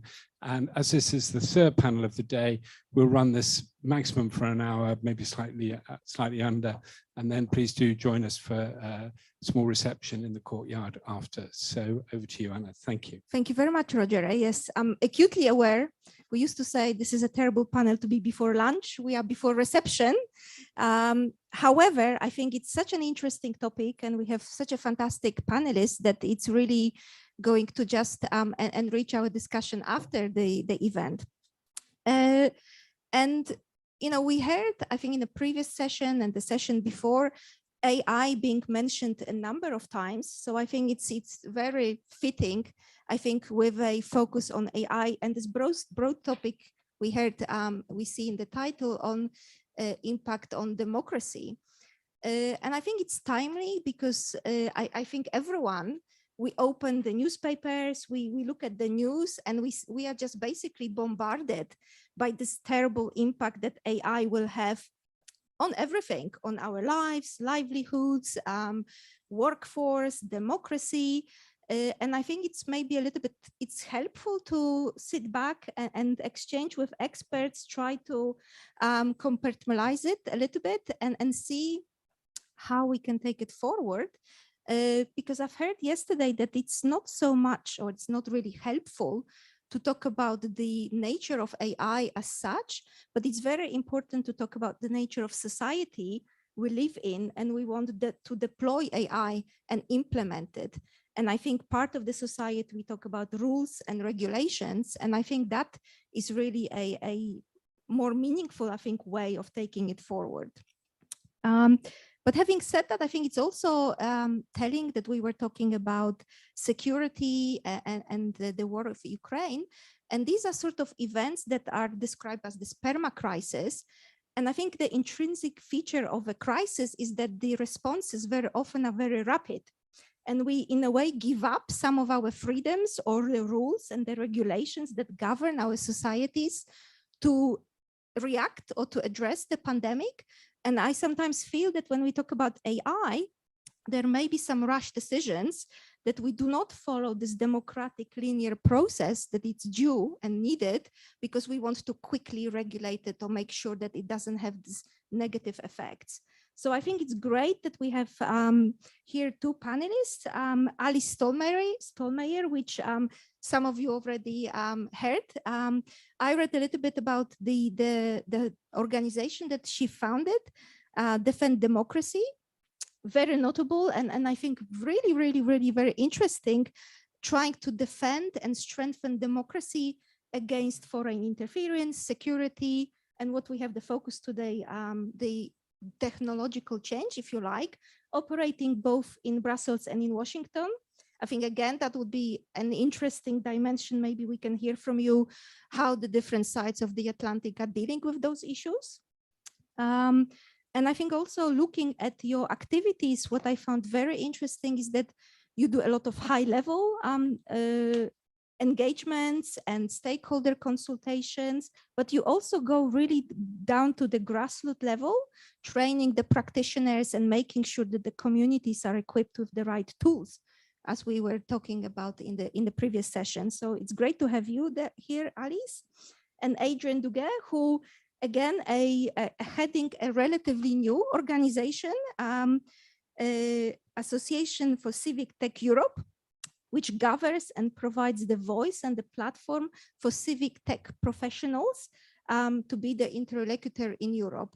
And again, I think looking at your website and just talking briefly, feeling a very important gap for providing a voice to maybe an organization or platforms that have not been represented strong enough in the debate that we've had.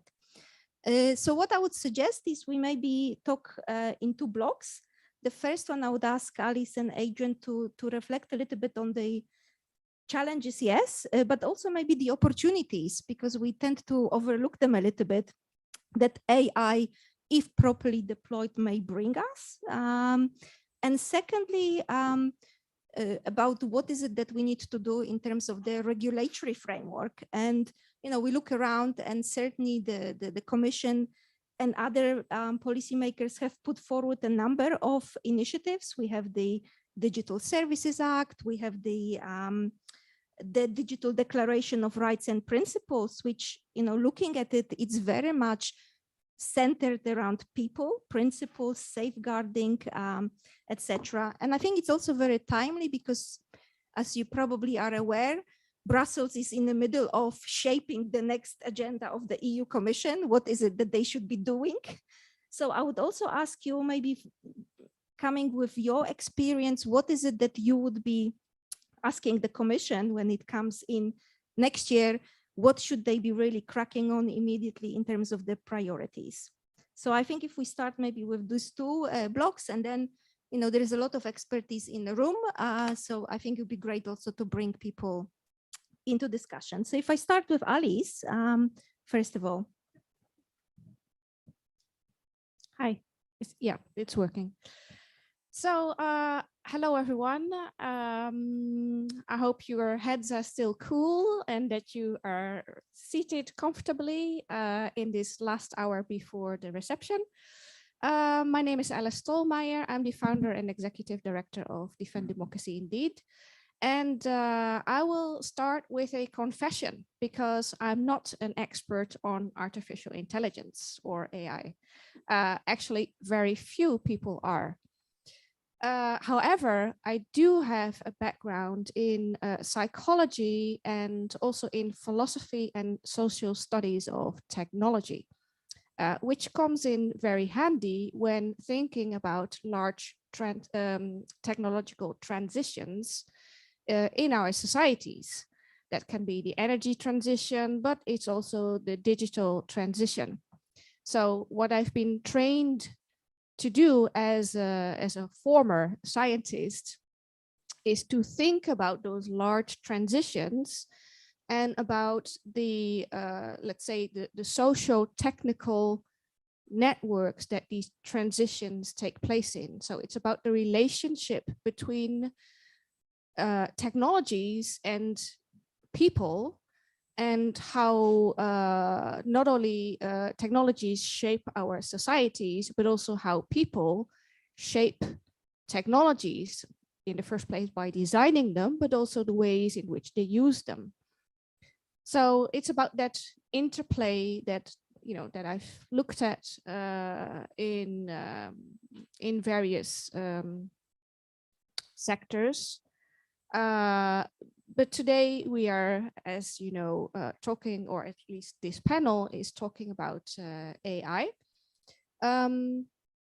Let me, in order to do that, let me zoom out a little bit. At Defend Democracy, our mission is to defend and strengthen democracy against both the foreign threats, so that's foreign interference, the domestic threats, so that's things like polarization, extremism, but also just what we call democratic backsliding, so that's about the erosion of democracy. And then the third pillar is the technological threats. And most people then think about social media, but it's larger than that. It's also about search engines. It's about the Internet of Things. It's about new and emerging technologies like metaverses, and also artificial intelligence.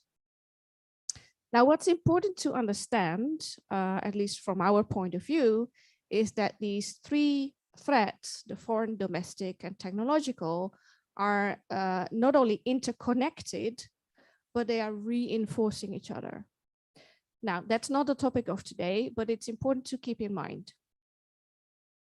Now, leaders of democracies are rightly, and I'd say finally, increasingly concerned about all the problems that digital platforms, again, that's social media and internet browsers, are already causing right now.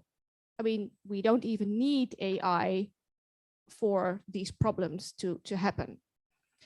So, but with new and emerging technologies, including but not limited to AI, as I already mentioned, metaverses, Internet of Things, we are about to be catapulted into the next level, which will be exponentially worse, while we haven't even mastered the level that we are currently in. Now, that's quite depressing, I admit. That's, not always easy if you really think about it, what that may mean for our societies, for democracies, potentially even for humanity. I'm sure you read many articles lately or people warning. But what are they precisely warning about? So what is all this about regarding artificial intelligence? Now, I think you can distinguish three groups of experts talking about the dangers of artificial intelligence. One group is mostly focused on future risks. For example, the so-called artificial general intelligence or super AI or strong AI. Now, there have been some people talking about those future risks and saying, if that happens or if we get at that stage, at some point in the future, humanity may be at risk.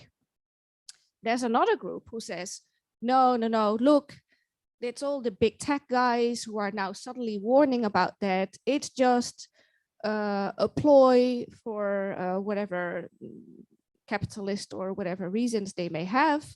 No, we should look at the current risks because we already have problems enough right now. We have algorithms that are biased, there's discrimination, there's surveillance, the chatbots that, the chat GTPI are producing or replicating disinformation. They're apparently even citing each other's disinformation, and they don't mention a source. So it's really much harder even than before we had those, let's say, chatbots to know what is true or not, or how to verify it. Then there's a third group, which is not necessarily from the big tech firms, but they do mostly have a background in AI safety research, or are working maybe for some smaller startups. And they warn, look, it's great that you're talking about this, we need to worry about the future, or we need to worry about right now. But actually, our warning is that the future may be closer than we think, or maybe sooner than we think. So the divide to some is not so much about whether or not AI is harmful, but which harm is most concerning, future, current, or that the future maybe within a few months, potentially. I think, I can sum up all the all the problems with AI and all the risks that they have for democracy. I'm not sure if that's very super interesting right now for this panel, but let's just go very briefly. So there's issues for liberty and justice, for example, when you would use AI in the context of criminal justice. It may interfere with the right to a fair trial. There's also problems with privacy because AI to develop it needs enormous amounts of data. And just getting that data in the first place is often done in unethical ways. Using that data is also often done in unethical ways. Then there's a problem with freedom of expression, association, and assembly. For example, when AI is collecting and processing information about our online but also offline activities, because we can now sometimes be followed just by looking at the way we walk or our what's it called again? But yes, thank you. Biometric data, or even body temperature, anything. So in theory, I recently read something very scary that in some metaverses, just by wearing those glasses or that you need only a few seconds to be uniquely identified. That means that you need to spend only a few seconds in metaverses for people who have access to the data to recognize you, even from behind, in the street, even when you are not having your digital device with you, just by the way you walk or move. Now imagine what authoritarian governments can do with that. But I'm digressing. That's not just, let's see. Yeah, and in this case, of course, the disinformation is also very relevant because if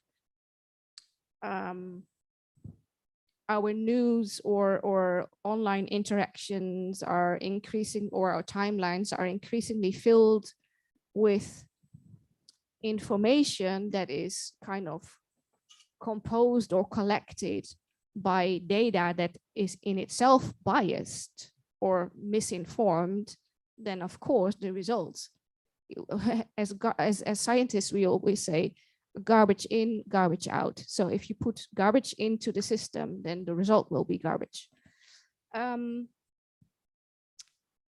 Quickly, also, it has effects on equality, or let's say challenges for equality and non-discrimination, as AI systems are capable of reproducing and augmenting the existing patterns of bias and discrimination that already exist in our societies.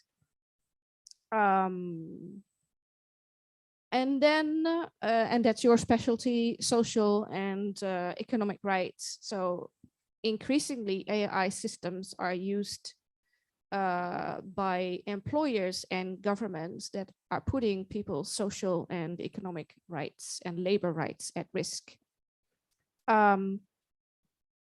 I have some, so I know this is all very doom and gloom. So I also have some solutions, but maybe it's good to keep that for the next. Great. You've depressed us all, Alice. But you said that, and I think it's very, very true that, a lot of people are talking about these issues having very little knowledge. But Adrian, I think you are on the other spectrum. You are, I think, representing people that have a lot of knowledge. Well, thank you for believing that. No,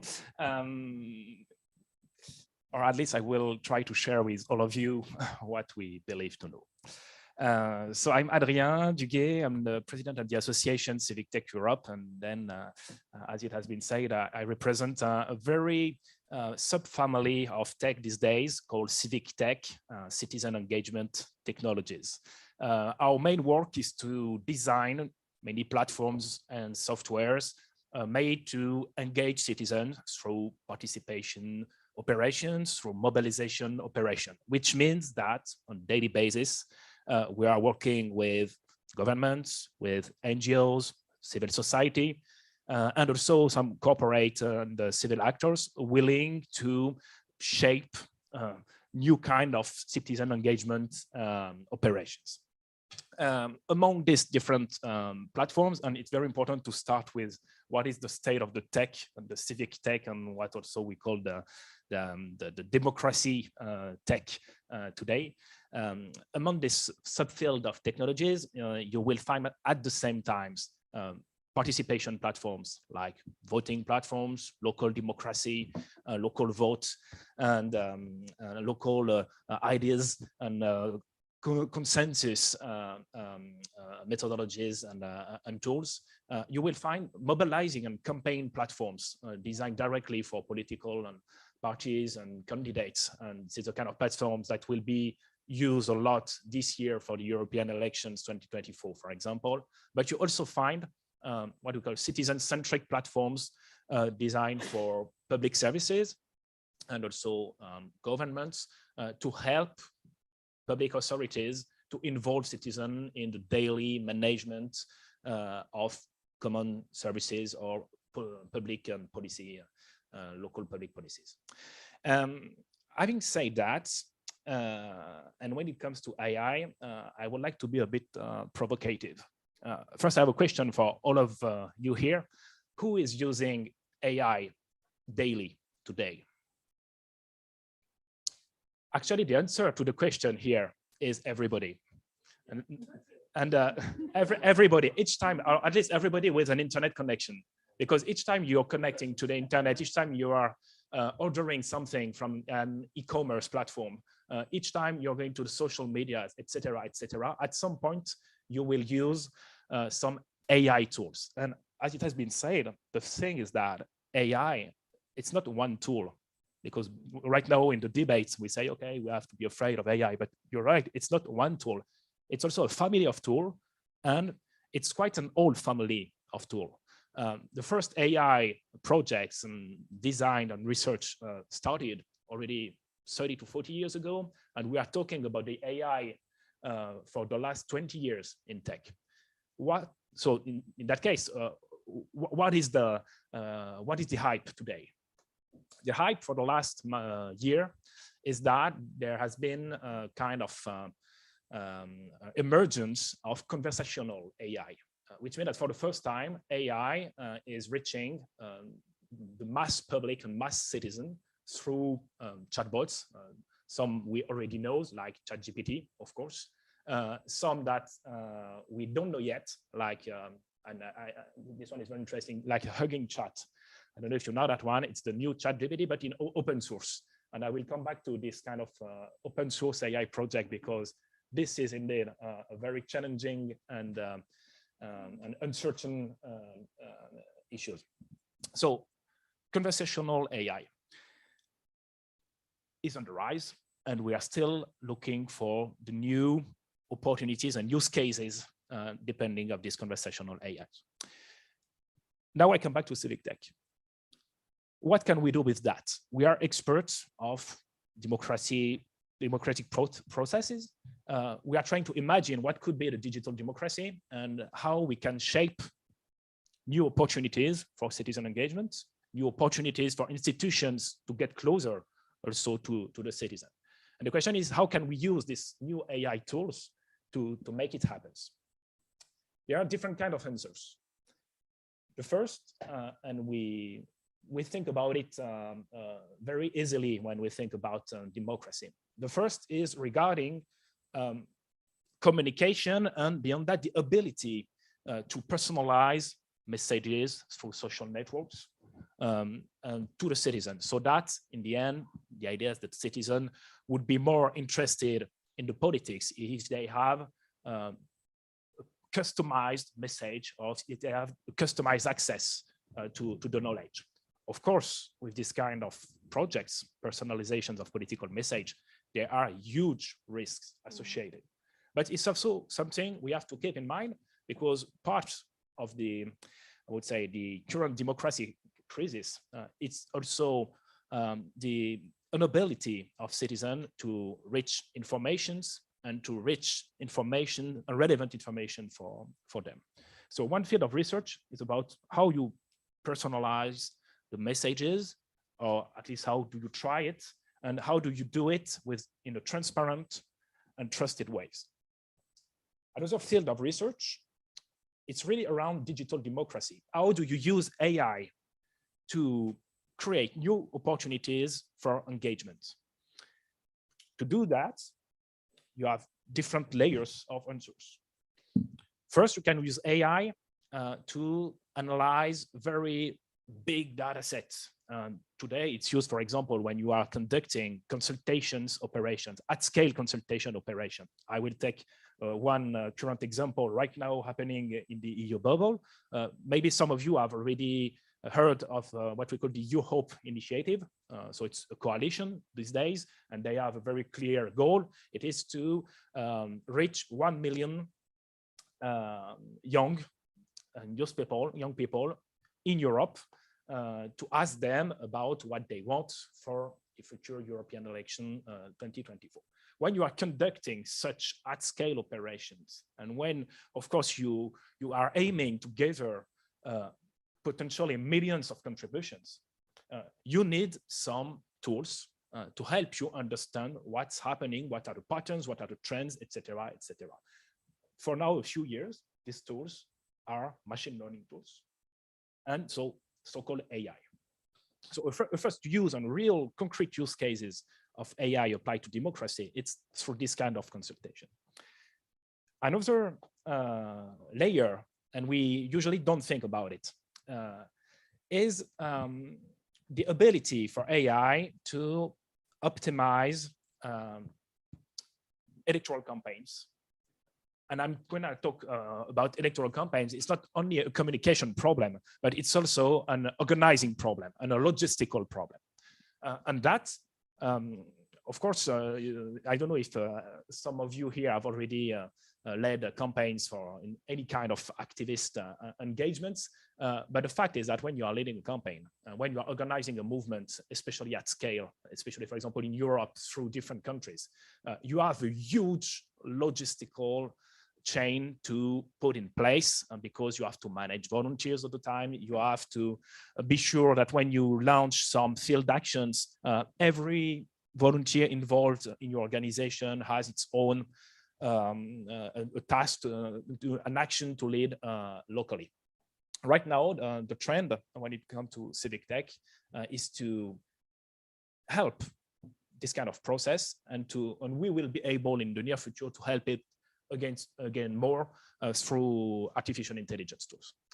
And the last family of research, I would say, regarding AI, it's definitely how can we use AI to help public authorities to implement better services, better local public services, and how do we help them to connect locally with citizens, so that, for example, the data or the behavior of citizens when they are using such services can be better understood with the consent of the citizen, and then led to an improvement of local public services. So these are the three main fields of research. I will stop here, but just to also, if you want for me to discuss very quickly the risks associated to this research. Briefly. Briefly. Three categories of risks associated, but you mentioned them a lot as we see it. The first, of course, is about the quality of information. And so it's disinformation and also deepfake when it comes to generative AI. The second is privacy, and you're right, and surveillance.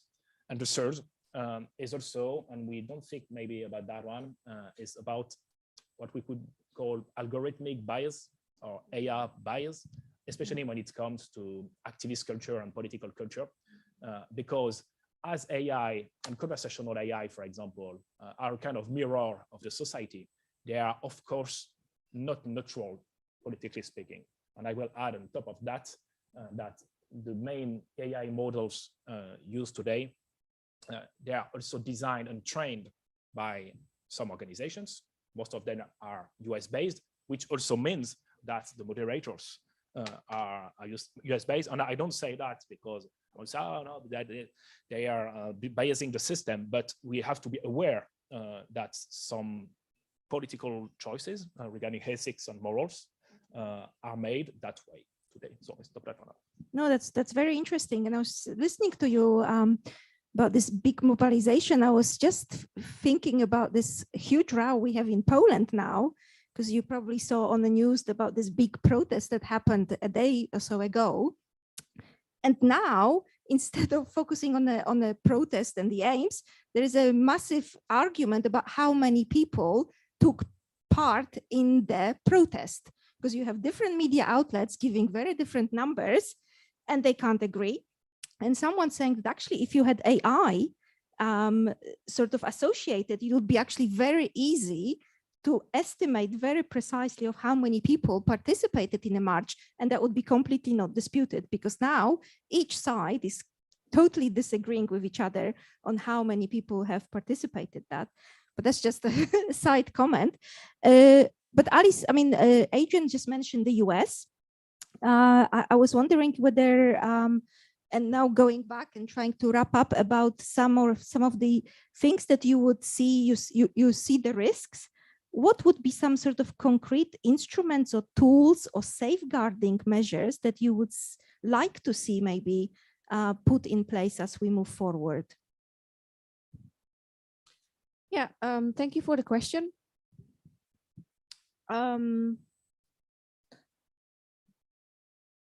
As I already said, I'm not an expert on AI, so I find it hard to come up with a very specific maybe also how the I do have solutions, but they are not specific to AI alone. They are more for also existing technologies, but also for new and emerging technologies. So I usually so one thing is very important, especially when you're talking about things like disinformation. Doing a game of whack-a-mole is not very helpful. So we need to look for more structural solutions. Now, among structural solutions, I mostly divide them in like 3 baskets. The first is for existing technologies. There we need to be much more stricter in regulating and hesitate much less. For example, we don't allow cars without seatbelts. So why on earth would we allow digital platforms without proper seatbelts? There's no reason why we should be less or why we should be more lenient in the online space than we are in the offline space. Rules are rules. Security is security.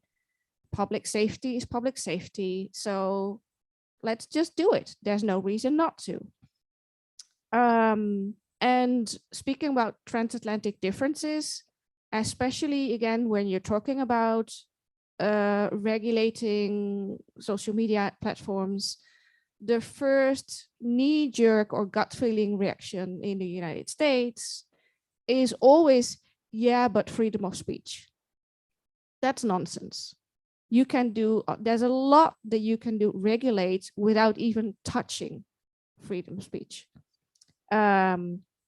Just one example, which is my favorite, what I would love to see is, why don't we go back, or do we demand of platforms? Actually, it's more than demanding. It's to just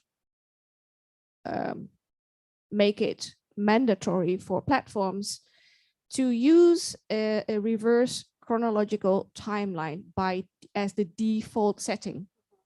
So rather than, recommend it for you, and then what pops up is all the most sensationalist, extremist content, why don't we go back to actually the old days of Facebook and Twitter, where you had this chronological timeline? Just that would make a huge difference. So to the second basket, that's for new and upcoming technologies. It's really important, and here comes my background again in social studies of science and technology, is that we use so-called co-design. That means that even before you start producing a new technology, be it simple or complicated, is that already in the phase of the design and development, you involve multiple stakeholders. So for example, you involve anthropologists, psychologists, ethics philosophers, digital rights experts, really make it a co-design process, because in that way you can kind of explore scenarios of potentially negative side effects in the design process. So in that way you can kind of try to embed our democratic values in the technology itself. And then the third basket is to create or offer public service alternatives. For example, what we are seeing right now with Twitter, Twitter came close to being the public square. Now that it's taken over, all of that is at risk.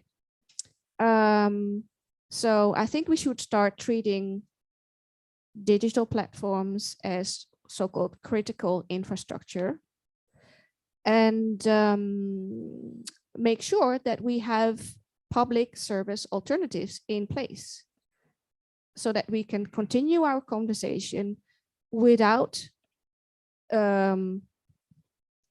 all kinds of addictive algorithms and surveillance and whatnot. So those are my baskets, and I'm happy to hear more perhaps from my neighbor. Wonderful. I really appreciate your first point about level playing field, because I think that's what happened with businesses. Somehow they were treated very different. The online businesses from brick and mortar in terms of regulations, working conditions, tax arrangements, because they were sort of unicorn or innovative. And now we have this major divide in the labor market. But Adrian, I was wondering from your perspective, because I sense from you very much try to use AI to increase, let's say, participation and use it as a positive aspect in reaching out to people. But as you said, there are also a number of risks related to privacy, I think compartmentalization, which I think comes with personalization, that you're not reaching everyone with the same information, which can be dangerous. So what would you see from your sort of perspective as the way forward in terms of trying to regulate it as we move forward? I would say that the first challenge, and you mentioned it, is to realize that there is a state of technology right now, civic tech, in our case. It exists, and it's, even at this stage, not regulated and not understood in its current state. Of course, we want to talk about AI because it's a new kind of tools. But last year, and even at the EU level, we talked about NFT. And before that, we talked about metaverse. And before that, we talked about blockchain, et cetera, et cetera. And all these technologies, it's, of course, they are shaping the next border of practices in 5, 10, 15 years. But on our side, we don't want to focus too much on technologies, but also to focus on the digital ethics of democracy, and we want to invent what could be this digital citizen engagement grid we give to the European citizens or to national citizens. And this is what is really at stake beyond technologies. What we miss, and it was the case with all the previous debates, it was also the case this year with the regulation, the passing regulation on political advertising. What we miss is, as a sector, is a space to innovate in coordination with public authorities, including Commission, and the civil society sector. So there is a first question of where do we innovate and co-design? I totally agree together. And then there is another layer of discussion on who is funding what, because at some point, if we want truly European-made and European-designed ethics of democracy and design tools, at some point we'll have to ask ourselves about our funding models. Being said that when it comes to tech, it needs a lot of funding. We know that from the US. We also know that, of course, in the civic tech sector, because only a few projects have reached sustainable models to finance these democratic innovations and democratic tech innovations.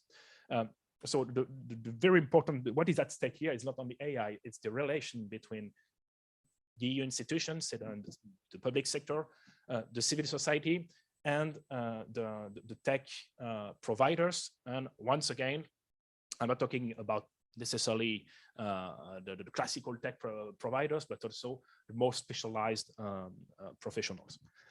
Then once we have that, the question is indeed how we make sure that we don't have threatening use of AI. And on that topic, we are, of course, supporting all the current regulation and discussion, especially about transparency, especially about AI content and the transparency of AI content, both pictures and text, because if in the future, and we don't know it yet, but if in the future it is used to personalize messages, as you said, citizens have to know it the same way citizen knows today when they are watching some sponsored publications, because it's written, and it's written why? Because the EU especially has raised awareness on this kind of problematics. So there is a sectorial strategic issues there, and you also have need for improved transparency in the short run. And then the rest of it, for me, it's also well regulated by the current GDPR framework. But to conclude, the question, once again, when it comes to the GDPR framework and when it comes to regulation, I trust the European legislator to put in place some concrete and very professional legal framework when it comes to data privacy. And we have to be very proud of that when we see what can happen elsewhere. But the role of the institutions and the legislator is not to decide what are the ethics of mobilizations and the ethics of digital democracy. And this is a question for civil society in coordination with the other players. So this is what we would like to achieve, and this is what we would like the Commission and now the Parliament, because regarding the AI Regulation Act, it's discussion in the Parliament these days, at least for the first session. We'll see what comes next, but we want them to keep that in mind. Brilliant. Thank you very much. A round of applause for now. I mean, it's just so many fascinating points that you've raised, and also very concrete. So I really appreciate that. Roger, I wanted to hand over to you because I'm sure there's some questions and maybe some comments. Absolutely, and thank you. Add my thanks to our wonderful panel. I think we do have some questions. Maybe in your mind, you're thinking, listening to Alice, are you more on the pessimist side? Are you more on the optimist side in relation to the future of AI and democracy? But then you hear Adrian, and you might think, yes, is AI something that can empower me as a citizen, or is it something that's disempowering me? And then the question of who decides what the few this is, you know, and the role of the private sector. So what's the role of the public sector? What's our role as citizens and so on? So many directions we can go in, and you may even be looping this discussion back to what we heard earlier today in the context of Ukraine, and before that in the first panel with the emerging security challenges, and see a sort of thread that is coming through this towards pointing towards the future, rather unsettling and disturbing future that, as Alice reminded us, is coming towards us very fast, and we haven't even learned yet how to live in the present. So lots to think about. I'm rambling on a little bit to give others a chance to have their questions, but I think some drinks and snacks are also on the way. So we have one question here, two. Do I have a third? That's great. And remember, please, sort of, if you stand here so you can look at the camera and see the panel at the same time, that would be great. Tell us your name and where you're from, and please keep your questions short.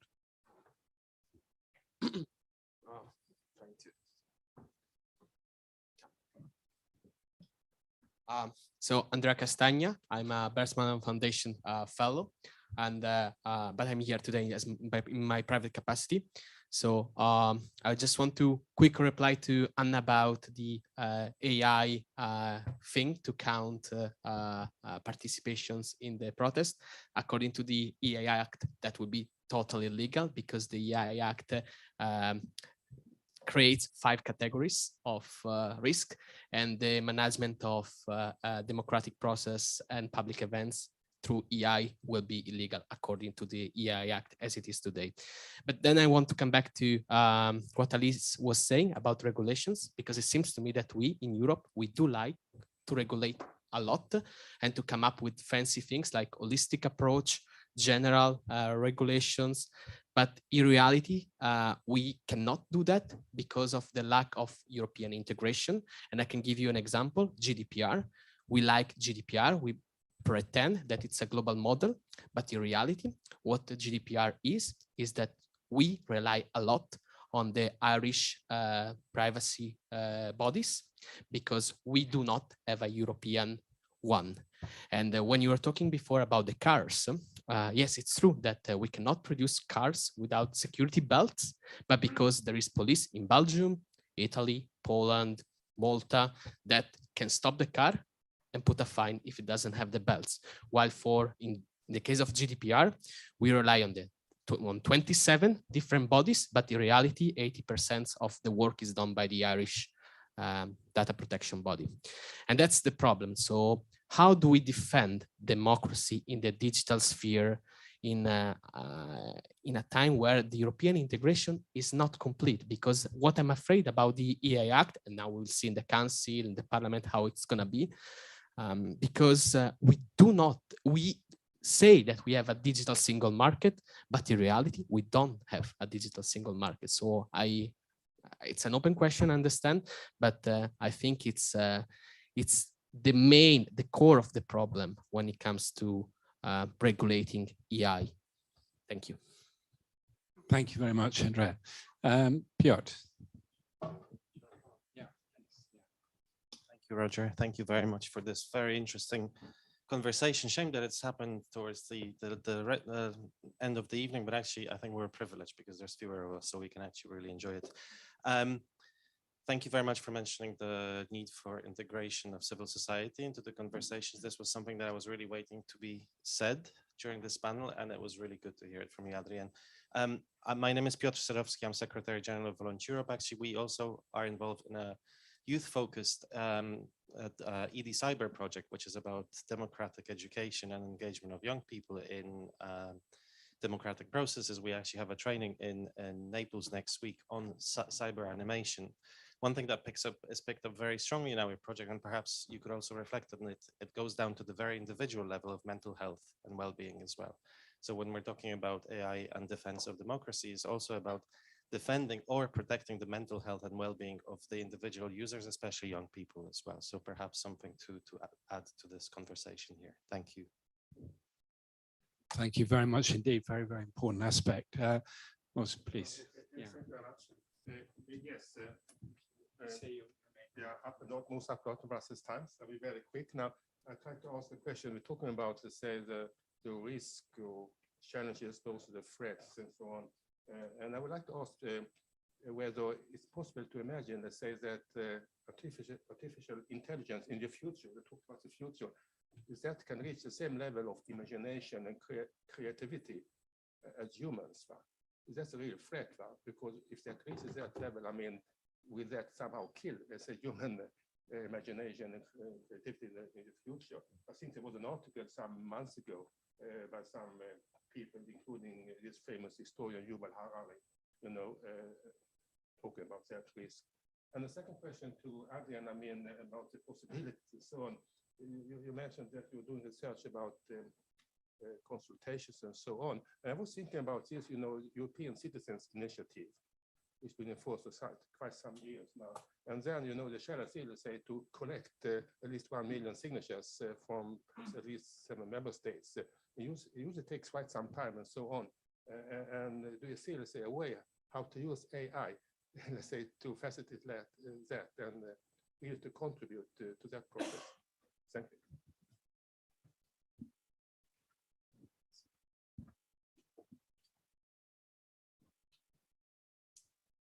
Tigran Mkarchan, Global Shapers Community.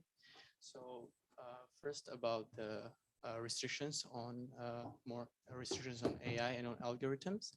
So according to really vast amount of studies, more restricted environment definitely decrease the amount of innovation.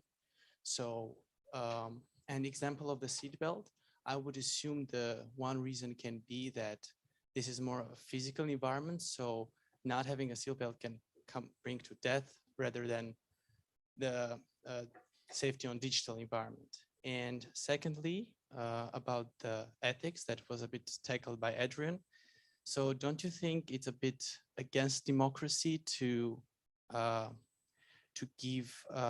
teach and to give restrictions on ethics? Because it's better if everyone individually decides the ethical frameworks they decide to use. Because, for example, if I take a utilitarian approach, in this way, I look at what is the outcome, and the better the outcome, the more ethical it is.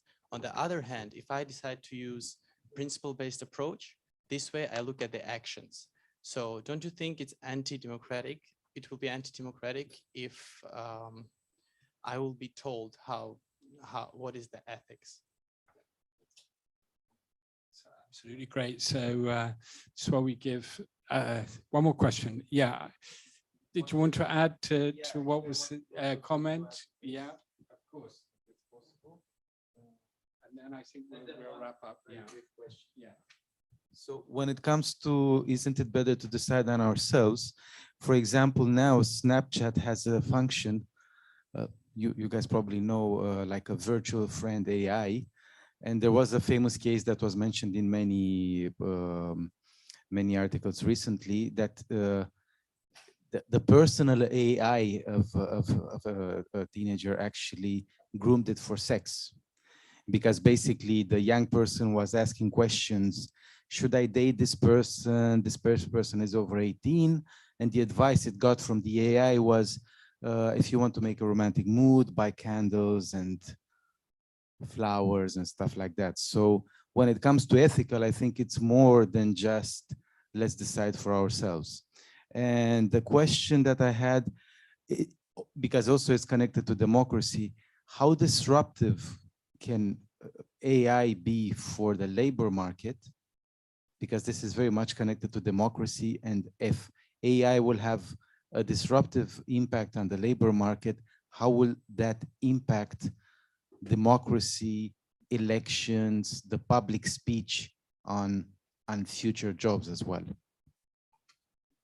Thank you very much. Well, that's a huge range of questions there. I think that is all the questions. And just while we're giving Adrian and Alice the chance, on the subject of difficulty of regulating and seat belts and human ingenuity, versus machines, human creativity, and Naples.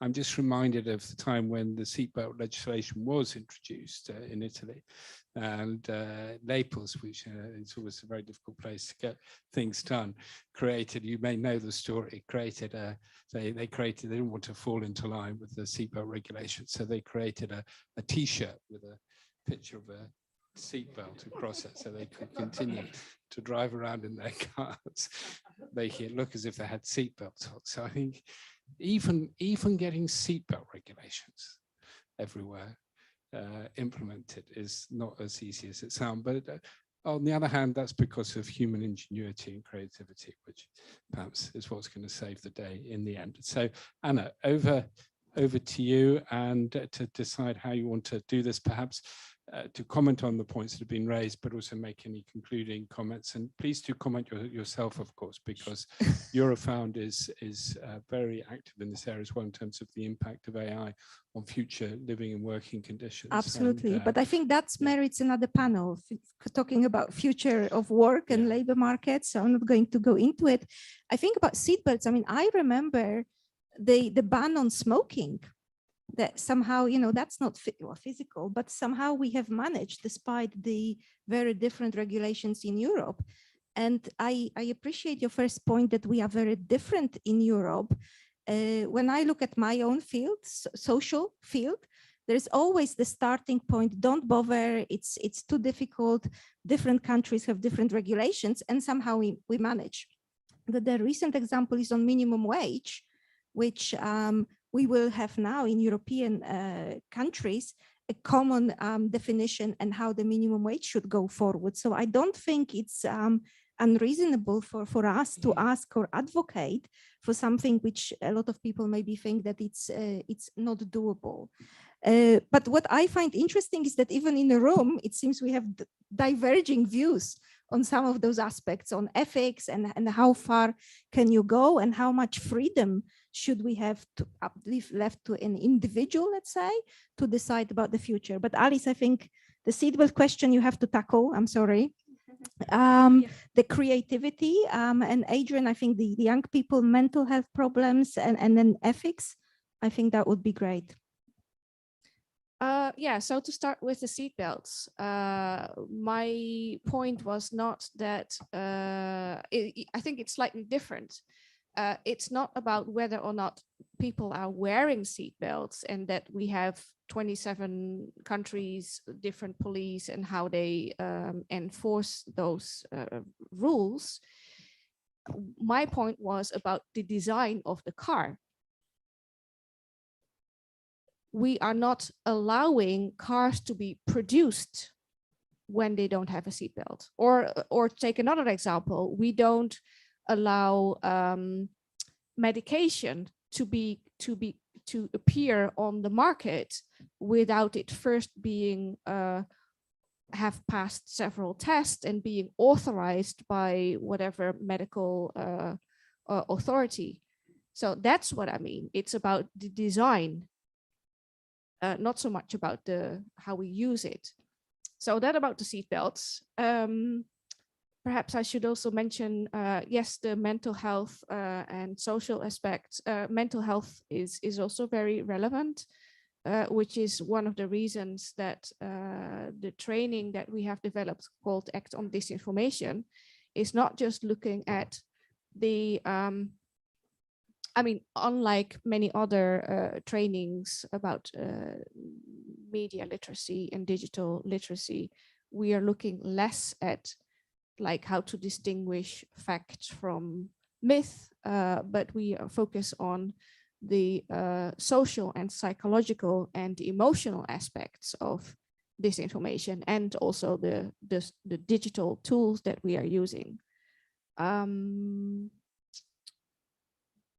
Yeah, I have to correct the assumption that somehow the online or digital space would be less dangerous than offline, that there's no deaths. I think, for example, the pandemic has proven that information circulating online can have deadly consequences. or when we look at the storming of the Capitol in the United States, there is a saying among experts that, you know, what is online or what happens online doesn't stay online. So if we online or in the digital space have increasing radicalization or disinformation, that will have an impact on our societies. So it is as important to regulate for our own public safety and even for our security, the online space as well and strict as we do in the offline world. Yeah, I can say more, but that's... No, but I think that's a very important point. I think one thing which we didn't really discuss today is the gender dimension. I mean, when I follow these debates about this sort of fairly misogynistic and chauvinistic Andrew Tate type, and what does that do to young girls or teachers or society, I think that has really a real potentially negative implications.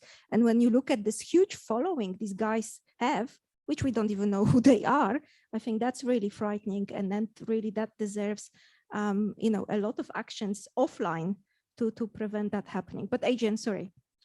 No, no problem. I will try to conclude quickly.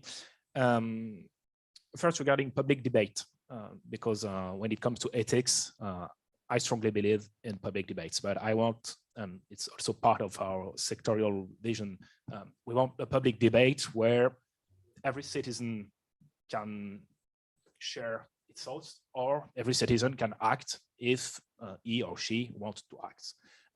To achieve that, it means that we need to create new ways to reach out to the citizen, to share with them what we call also this kind of engagement, citizen engagement opportunities.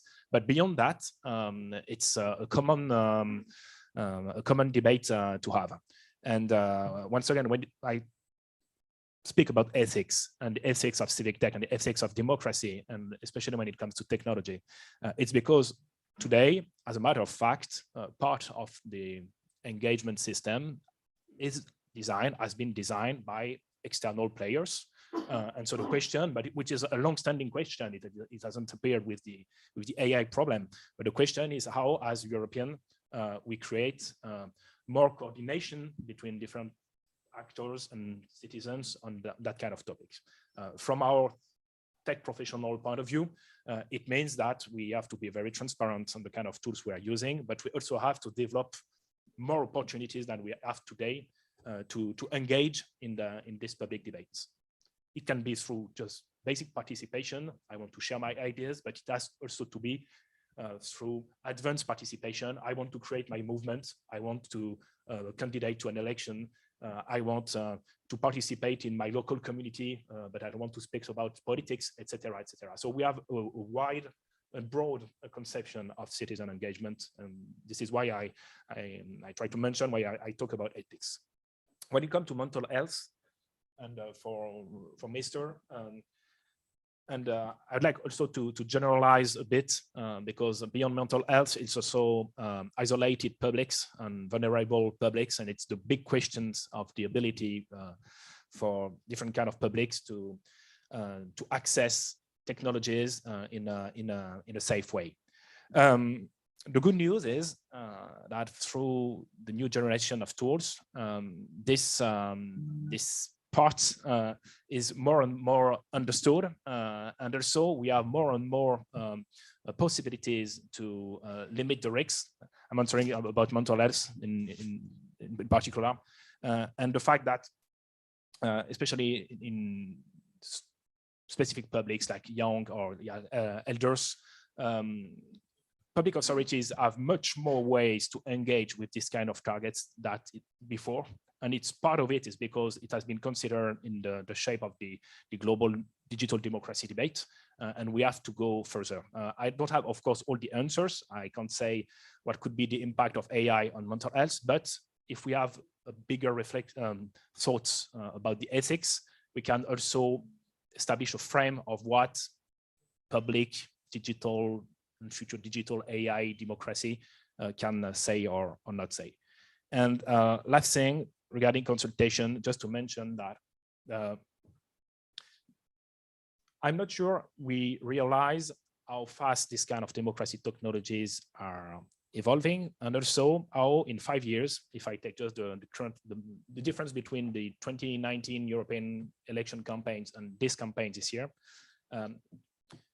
we don't realize how much the cost of this kind of advanced democracy technologies and also has decreased, and how much it's easy now to implement some consultation or some campaigning platform, which mean in concrete terms that what was even 5 years ago only possible for a few governments or a few candidates, let's say launch a movement in different countries at a time or create big consultations, these kind of tools are now available for basic citizens, or basic in a sense, single isolated citizens or small communities. And so in the end, the ability for citizens to engage in public debates on democracy has never been so high, but now we have to share the culture of engagement with the citizen. Thank you for it. Well, I think that's great. We heard some clicking of the glasses. So I think that's the perfect moment to thank again our wonderful Adrian and Alice. You, Roger. Thank you. It just remains me to broach a vote of thanks. Thank you, our audience, for being with us today. Thank the Economic Forum for their sponsorship of this event. Thank you, Anna, Alice and Adrian, for your great contributions, and all our speakers. To remind you to keep in touch with me about CarPax and coming to CarPax as a participant, as a partner. Please be in touch with me and we'll have those conversations. We'll arrange to meet. Absolutely. Thank you also to Adrian, through Adrian, the Association of Civic Tech Europe, who are sponsoring the reception. And let's go and have a drink. Thank you.